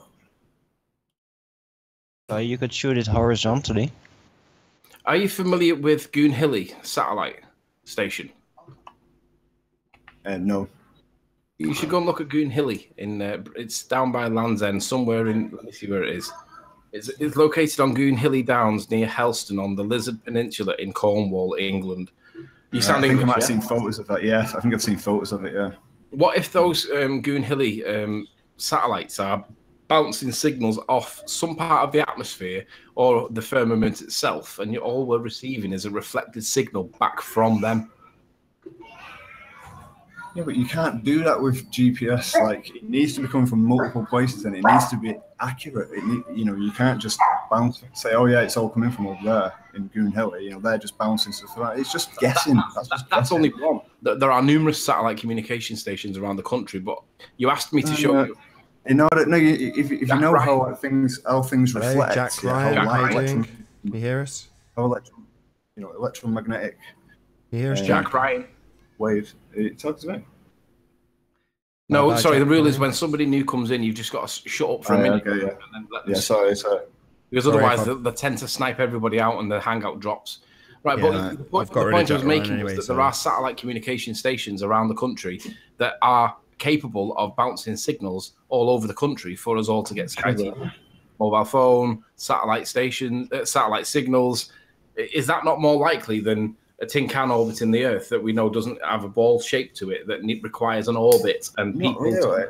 No, because but that what the thing is with that is, yeah. Have you actually looked at how a satellite goes into how you would orbit a planet? Yeah, of course we have. You can. All right, imagine if the Earth was a ball. Yeah, just say accept it was a ball for a second. Imagine you're gonna fling something around it in orbit. It would work, wouldn't it? It would work if you send it fast enough. If you But give the it thing enough is, at the angular beginning of that momentum, so that statement, it's you said always imagine. falling. Hold on 1 sec. So you said imagine how it would work. Well, Yeah. we've got a car that's in space that we've been shown and told is real and is there, and they can film it, right? But yet we can't film one of these satellites. So we just have to hold on. Yeah, with no stars, by the way. We're just left with our imaginations. Oh yeah, no, I'm saying pretend because you think it's flat, yeah. So I'm saying just pretend that it's round for a minute, right? And now you've got the Earth there, this huge mass which is circular. Hey, just how you say doing? it's circular. And if you were to throw something sideways enough, you see, this is the thing. Now we're going into gravity, and I know that you don't like gravity as well, so it's difficult for I me have to no problem falsify. with gravity. Well, Nathan, are you there? Yeah. If no one would interject, if I could just ask questions on the last couple of questions, GPS 911, and the question I wanted to ask about gravity, because I've got to go, so it'll be really quick. If everyone's okay with that. I'm cool with it. Go ahead. To be honest, the 9/11 question wasn't to create a tangent, so probably not, to be honest. But go on. No, we'll start with 9/11. Please don't cut me off so I can get to the question about gravity I wanted to get to. But firstly, starting off with 9/11, the Twin Towers were designed to take a hit from a Boeing 707, which is the same size today as a Boeing 737, although it was 4-engine back in the late 60s, early 50s, and it was designed to be landing at LaGuardia in fog with no fuel. Actually, the airplane. It was actually insured. It was designed to take multiple jet impacts, not singular jet impacts. But go on. No, sorry. What did you just say? It was designed to take Riley, 3 that's what he planes. It was said. designed to take 3 747s consecutively. So it wasn't designed to take insured. one the impact from a 737. It was designed to take 3 impacts It was to from take a single impact from an 747s, as I empty understand it. 707 landing at LaGuardia in fog, meaning it was empty. It had no fuel.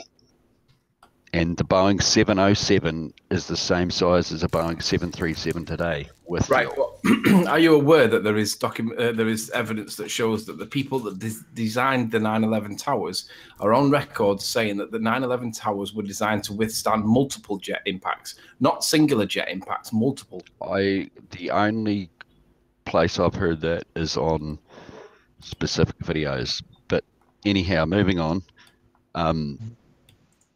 The Twin Towers took hits from Boeing 767s, which are 3 times the size and weighing 350 tons because they were full of gas when they took off. Anyway, the next one is... Oh, shit, what was the next question? Yeah, about gravity, that? but being full of gas won't affect anything. You couldn't get enough oxygen to get the fire hot enough to like affect the steel. Oh, no, you can, man. When you got a plane full of... When I start up my airplane... You need to inject oxygen into the fire to get the heat hot enough to affect the steel in a way that would like cause a collapse like that. Yeah, it would, but when you've got make a specific 350 torch ton from it to mass be able hitting to a steel affect it. core, that's going to cause massive structural damage. Dude, there was And they did melted it. It's not. steel. No. Like the workers' steel boots were melting after the event. Like it's not the planes, dude. Clearly not the planes.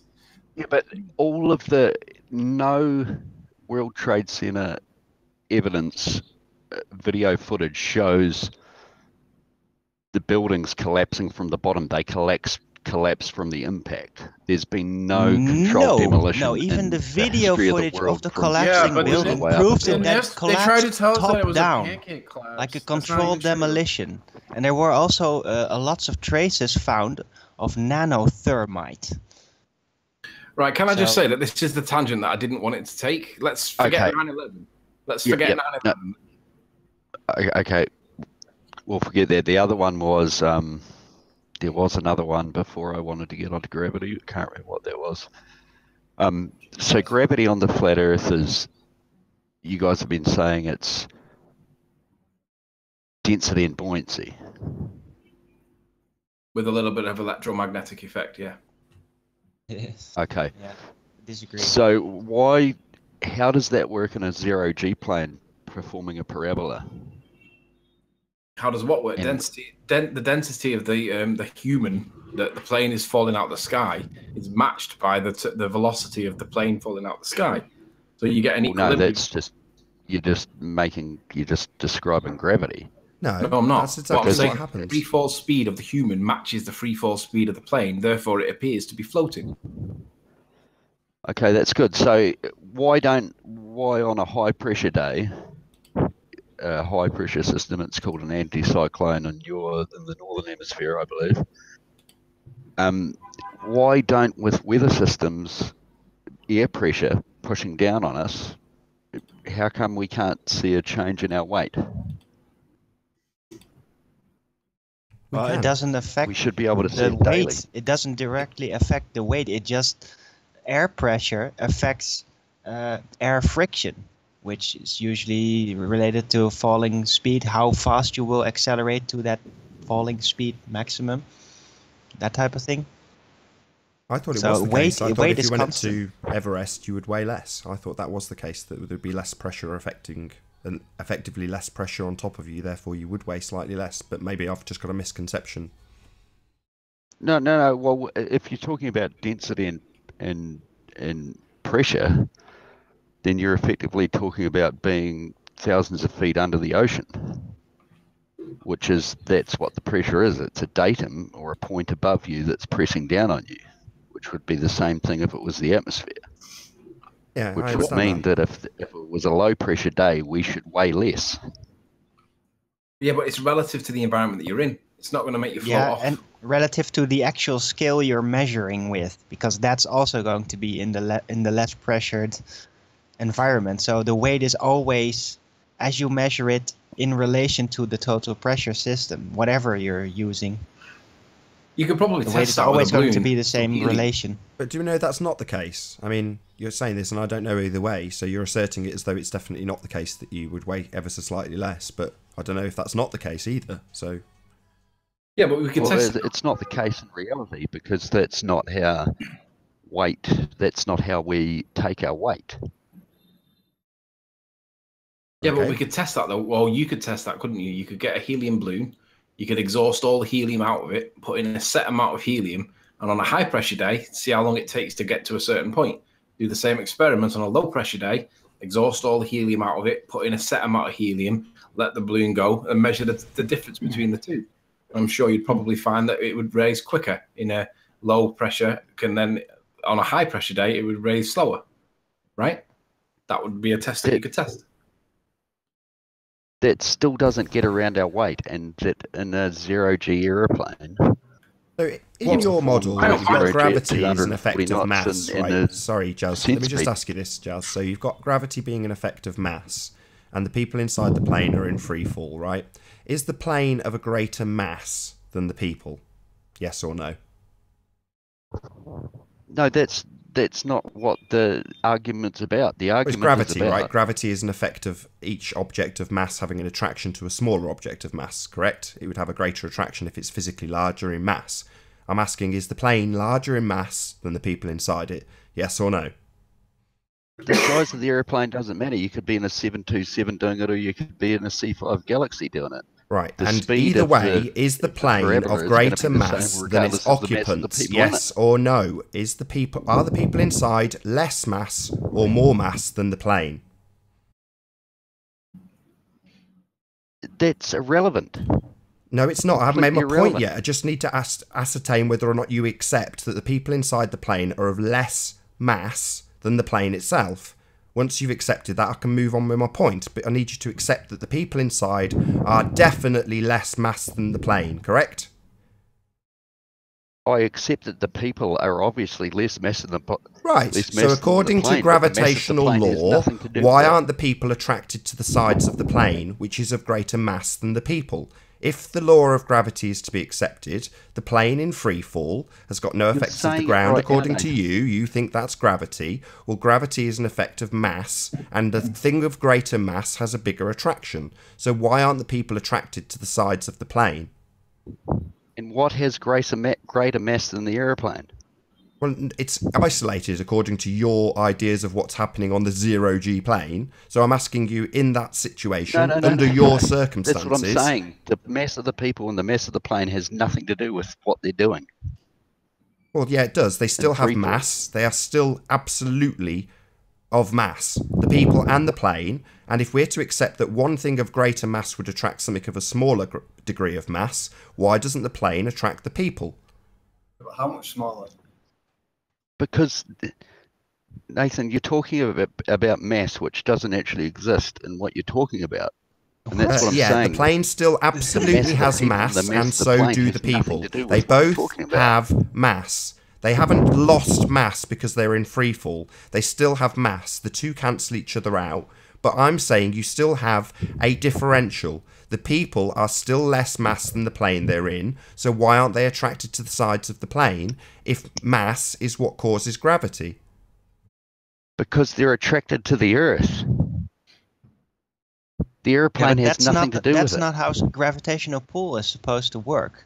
You can... I can accept gravity, that it's just there, that it's universal. But gravitational pull, you should be able to prove that in a smaller scale. Like in this example, when you move down and counter the Earth's gravity so that everything floats, then objects should be pulled together through gravitational pull. Especially if there's something of much greater mass, like an aeroplane in the mix. You can go out to your local air club tomorrow and get in a small Cessna 172 and do a parabola. Get your pilot to do a parabola, and you will go weightless. Yes, and I'm asking, in that situation, why are you not attracted? Why are you not attracted to the greater mass, i.e., the plane? If gravity is a force of attraction through objects of greater mass, why are the people who are of smaller mass than the plane not attracted to the side of the plane? Because that's not the greater mass. You're saying the person's of similar mass to the plane? Are you insane? Are you nuts? Do you not know how much a plane weighs? I think he's saying that no mass on our Earth is so great that it can overcome the giant, enormous mass of our Earth itself. So the Earth's mass will always trump any other type of force. Doesn't actually make any sense. Like, if gravitational pull would work, then it would also work on the small scale, especially if the gravitational motion towards the Earth itself would be negated. Right, Cavendish. Then gravitational pull would show on every scale. So we've got big balls and small balls. Small balls being attracted to, right? We've got a big plane and small people, P. Big plane, small people. Why aren't the small people attracted to the big plane?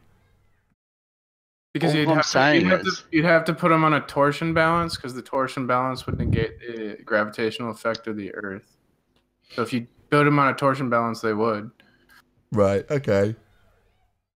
All I'm saying is it doesn't matter the size of the airplane. You can go and do it in a small four-seater airplane. You can do it in a A380. It doesn't matter. You're still going weightless, and it's got nothing to do with the airplane. Well, but the aeroplane, as I keep pointing out, does have mass, and that's a factor in your gravity equation. The object of mass is the thing that attracts the thing with less mass. That's how it works in your ideas about what gravity are. Therefore, if you're negating the Earth's mass relative to the two things, the plane and the people, you're only left with those two things in isolation with each other, and one has a greater mass than the other. And yet, according to P. Mars, we have to put a torsion balance in place to see this effect. When you get a chance, I'd like to present at some point, not now obviously, but I've just done an observation this morning and I'm dead excited about it, that's all. Yeah, put it up now if you want. I'll put you on screen. Okay. I am actually sharing. Yeah, you are. So yeah, I went down to the pier to measure the height of the pier, and straight away I saw damn well that I could see those mountains. I wasn't sure whether I captured them, but watch what happens now.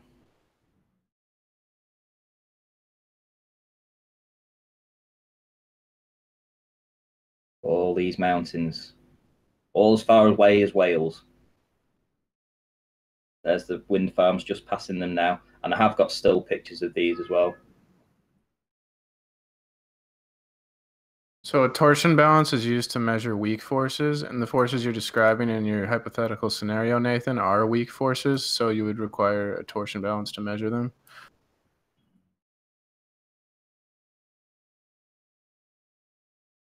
Well, you shouldn't see any of these. These should all be behind the curve.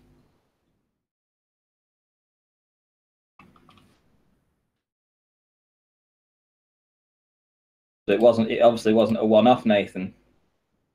No, I think the Earth stays flat all the time. It was quite tricky to get to do this because the pier was shut, so I had to illegally break in to do this.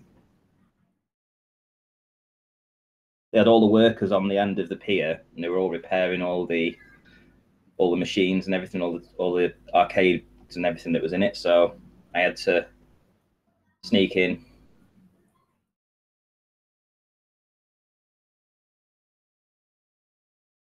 We were talking about your evidence earlier, and for me, the strongest part was actually what you presented yesterday, because you've got really clear wind farms to break up the field of view, so you can actually pinpoint you between the pier, the wind farms, and the mountains in the background, and narrow right down which mountains you're looking at based on that. Yeah.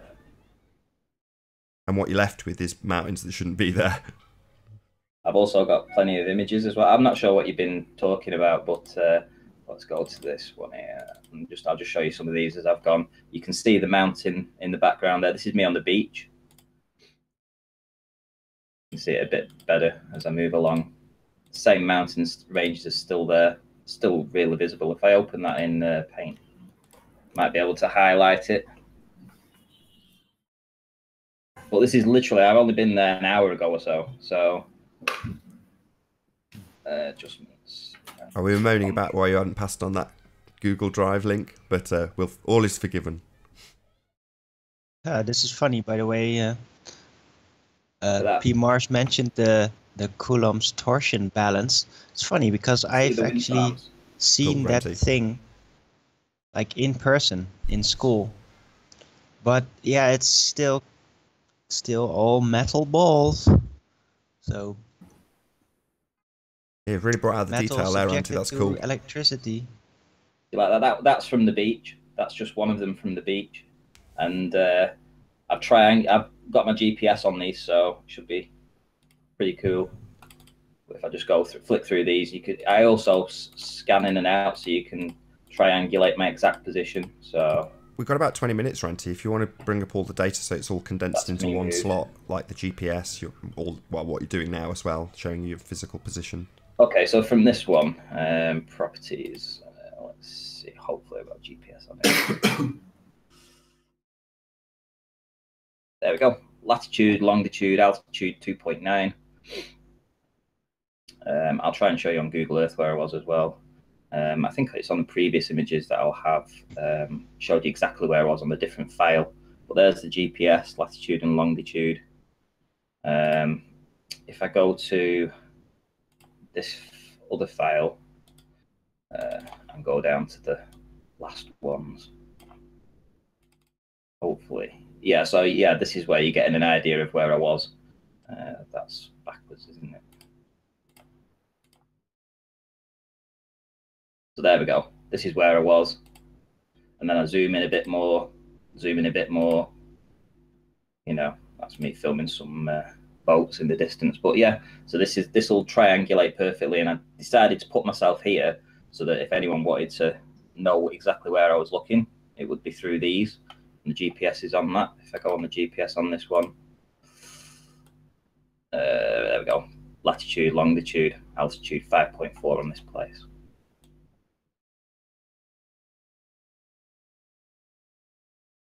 Very cool. Very cool. So yeah, we can still see it. It wasn't a fluke. I'll open this one again.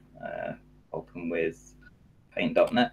So same location, adjustments, brightness and contrast. Hopefully it should bring it out. There we go. Look at that. Look at that. Can you Look now at just that. again, so it's all condensed. So can you now take us to Google Earth, draw a line through this pier, show us which mountains they are, and then do the curve calcs? Because then we'll have a full Crikey. presentation. Right. I'll have to get the I'll have to do the work on the GPS, but let me say I'm going to say roughly in this location here, about there, and I was looking through this direction here. I'll have to work on the GPS and everything. I can present all that for tomorrow, but I think it was roughly like here, and looking in this sort of direction.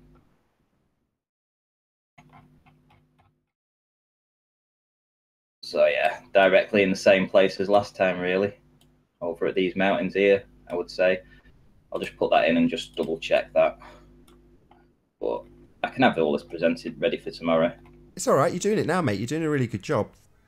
But yeah, so it's sort of that direction. And also, I mean, this is also killer as well, you know, this video, because I mean, it was very windy on there, so I didn't have my tripod actually. As I said, I had to sort of break in. But I could see the mountains over here, and you can actually see as I come in. I could probably take screenshots of this and highlight. In fact, I'll do that. I'll print screen that now. And if I do the same things on this, we're looking at Snowdon now, though, right? No, we haven't got to Snowdon yet. Snowdon is in the image, as I'm sure. Right, adjustments. There we go. Look at that. There's the wind farms. There's the mountains coming into view. This isn't, you know, you can't see it in here, but let me pan across again. And then I'll take another screenshot here. And I'll do the same adjustments on this. My altitude here is 40 feet. Because I'm on the edge of the pier and I measured it today. So let's do that. File.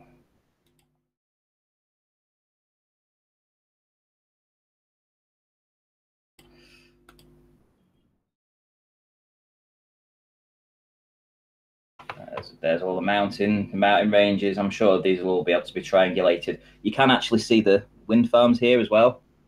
Let me just do the brightness and contrast on this, and there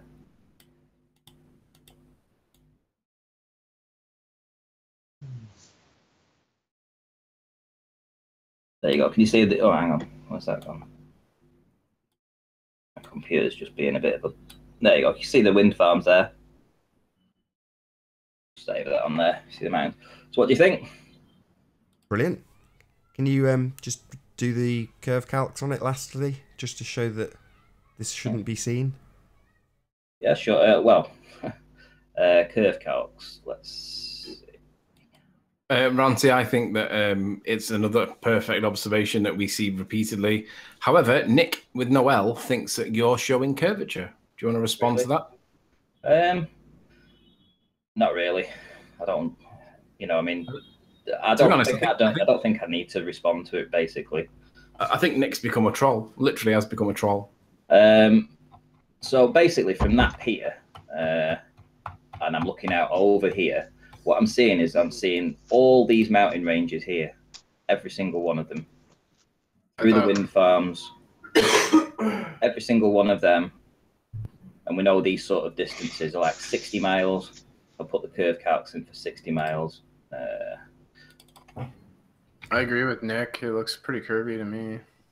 Okay.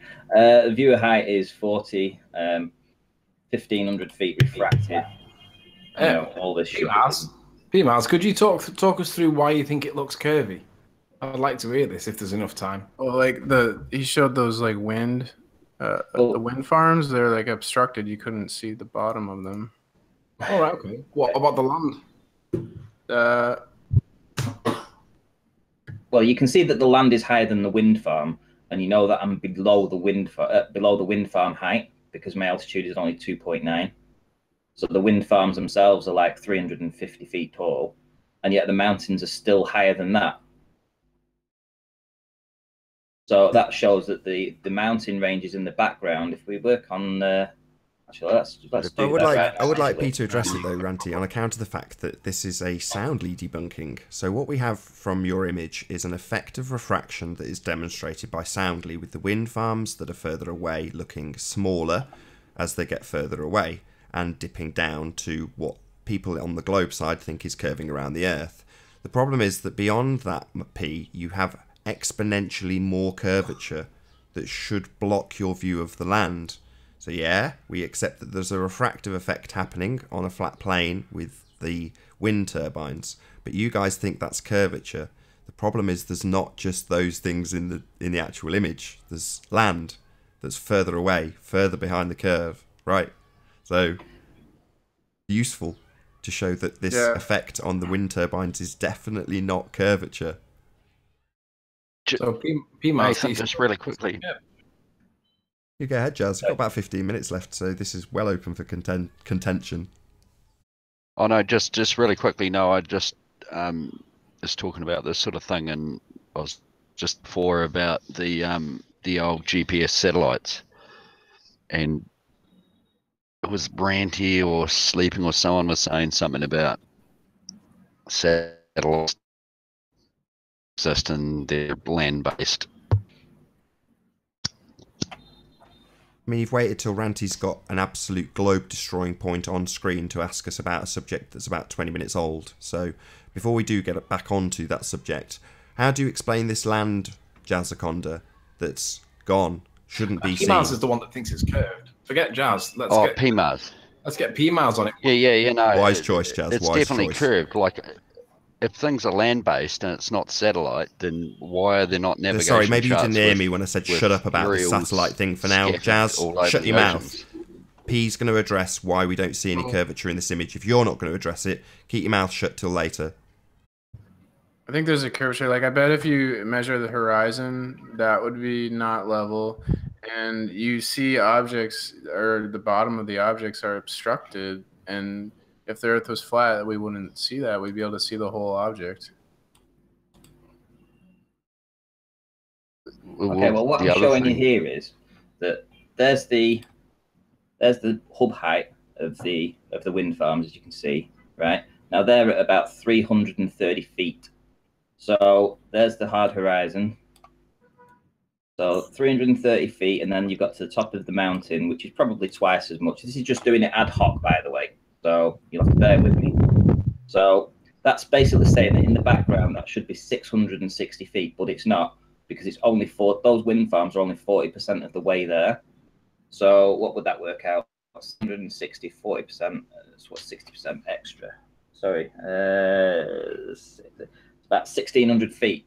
So as a very quick estimate there, what it's showing is that is about 1,600 feet high. So I'm assuming there's like a beach before the mountains start, and we can't see that. That's because I've just changed the image. How small would you expect the beach to be, P-Mars, in terms of pixels on this image? I think you guys are proving the ball right now. Okay, well, I'll explain it to you again. Hang on. Show them the geometric curve first. Let's start with the geometric curve. Well, this is doing ad hoc, so you're gonna have to. This is really gonna have to bear with me on this, because, you know, we're looking at 20 miles to the wind farms, yeah, and then beyond the wind farms, these mountain ranges over here. Come on,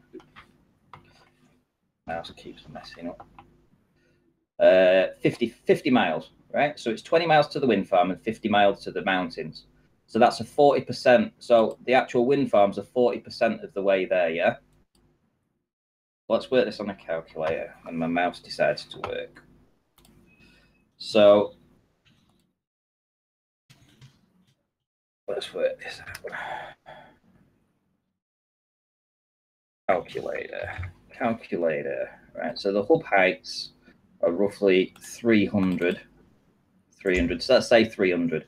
So we've got to times it by 2 because the image says that those mountain ranges are twice the height.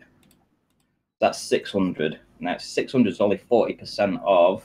So what would be if that's 10% divided by? Oh, hang on. Divide by. Hang on, I'll call this out. 60%. Someone help me with the maths, please. What are you trying to do? 1200, 1200. Hang on, 1200. 1500 feet. Yeah. So yeah. So what it's showing is from this image here. Was it this image? This image here. What it's showing is now that the top of those mountains in the background should be 1500 feet. That's what we're actually seeing to. Because the hub height 300 shows 600, but it's only 40% of the way there, so it has to be 1500. And those mountains, I'm going to see. Let's see what those mountains come out at in height. 1300, 1400. Hang on, what's that? What was the highest point there?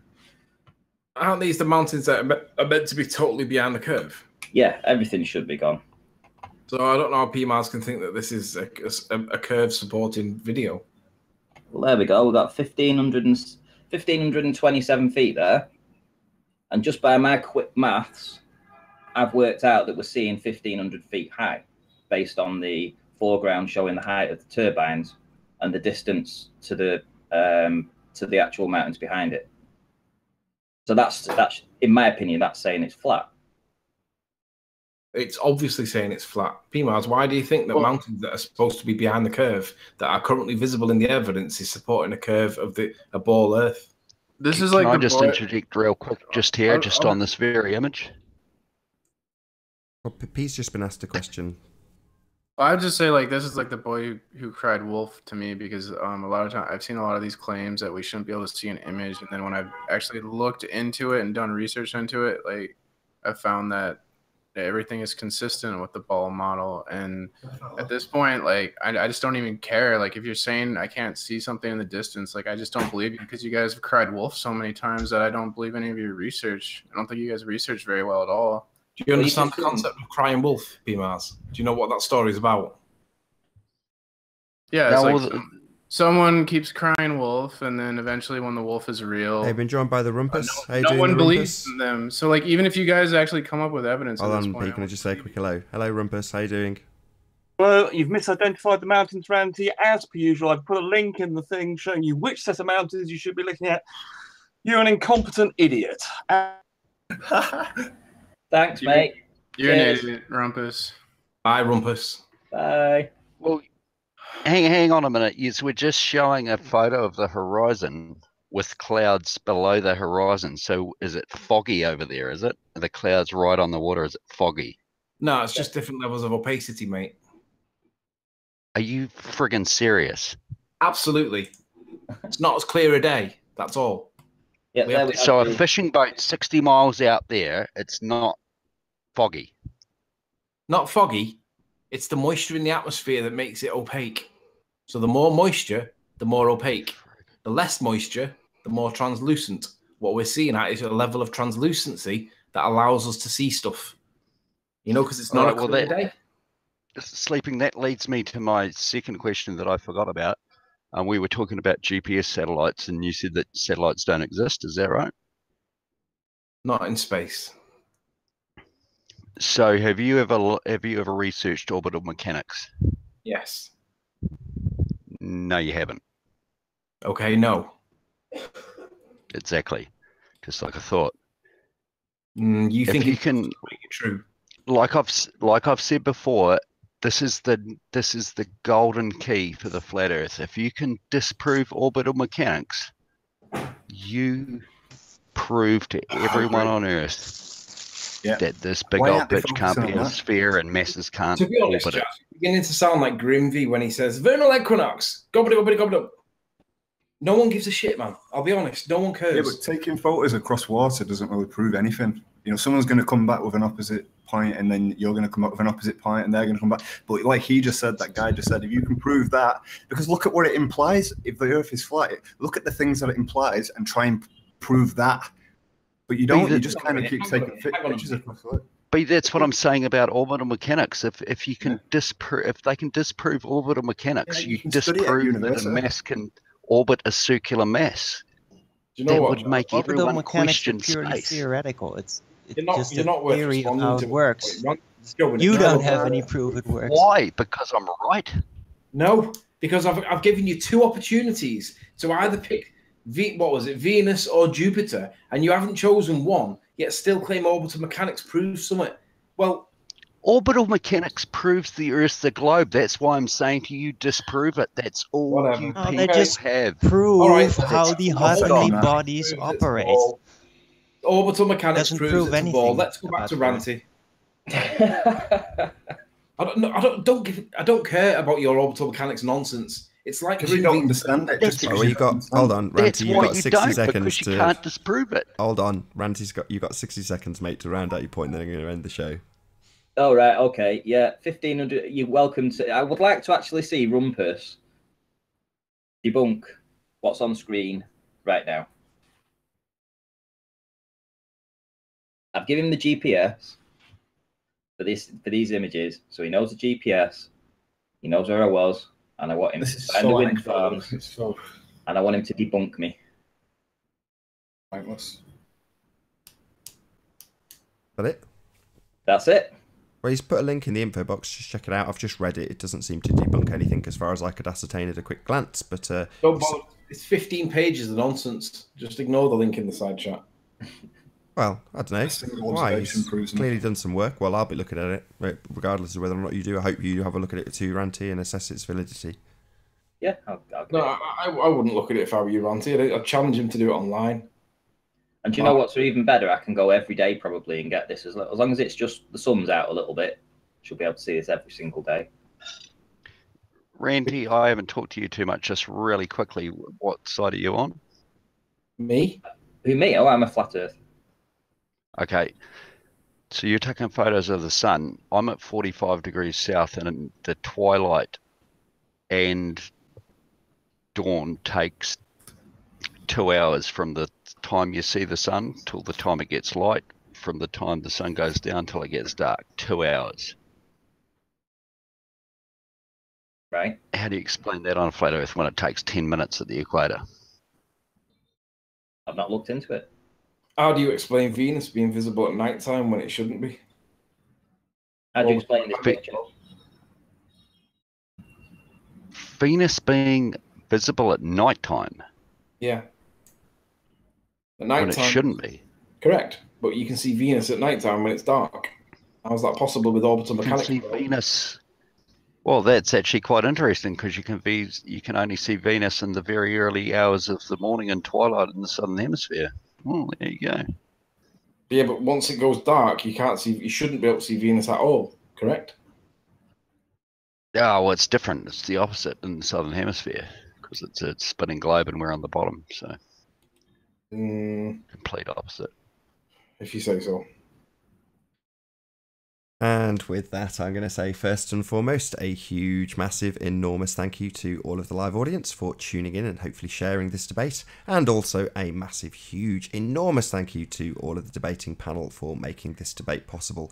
If you've not done so already, be sure to like, comment, share and subscribe. I've been Nathan Oakley and I will see you all in the next video.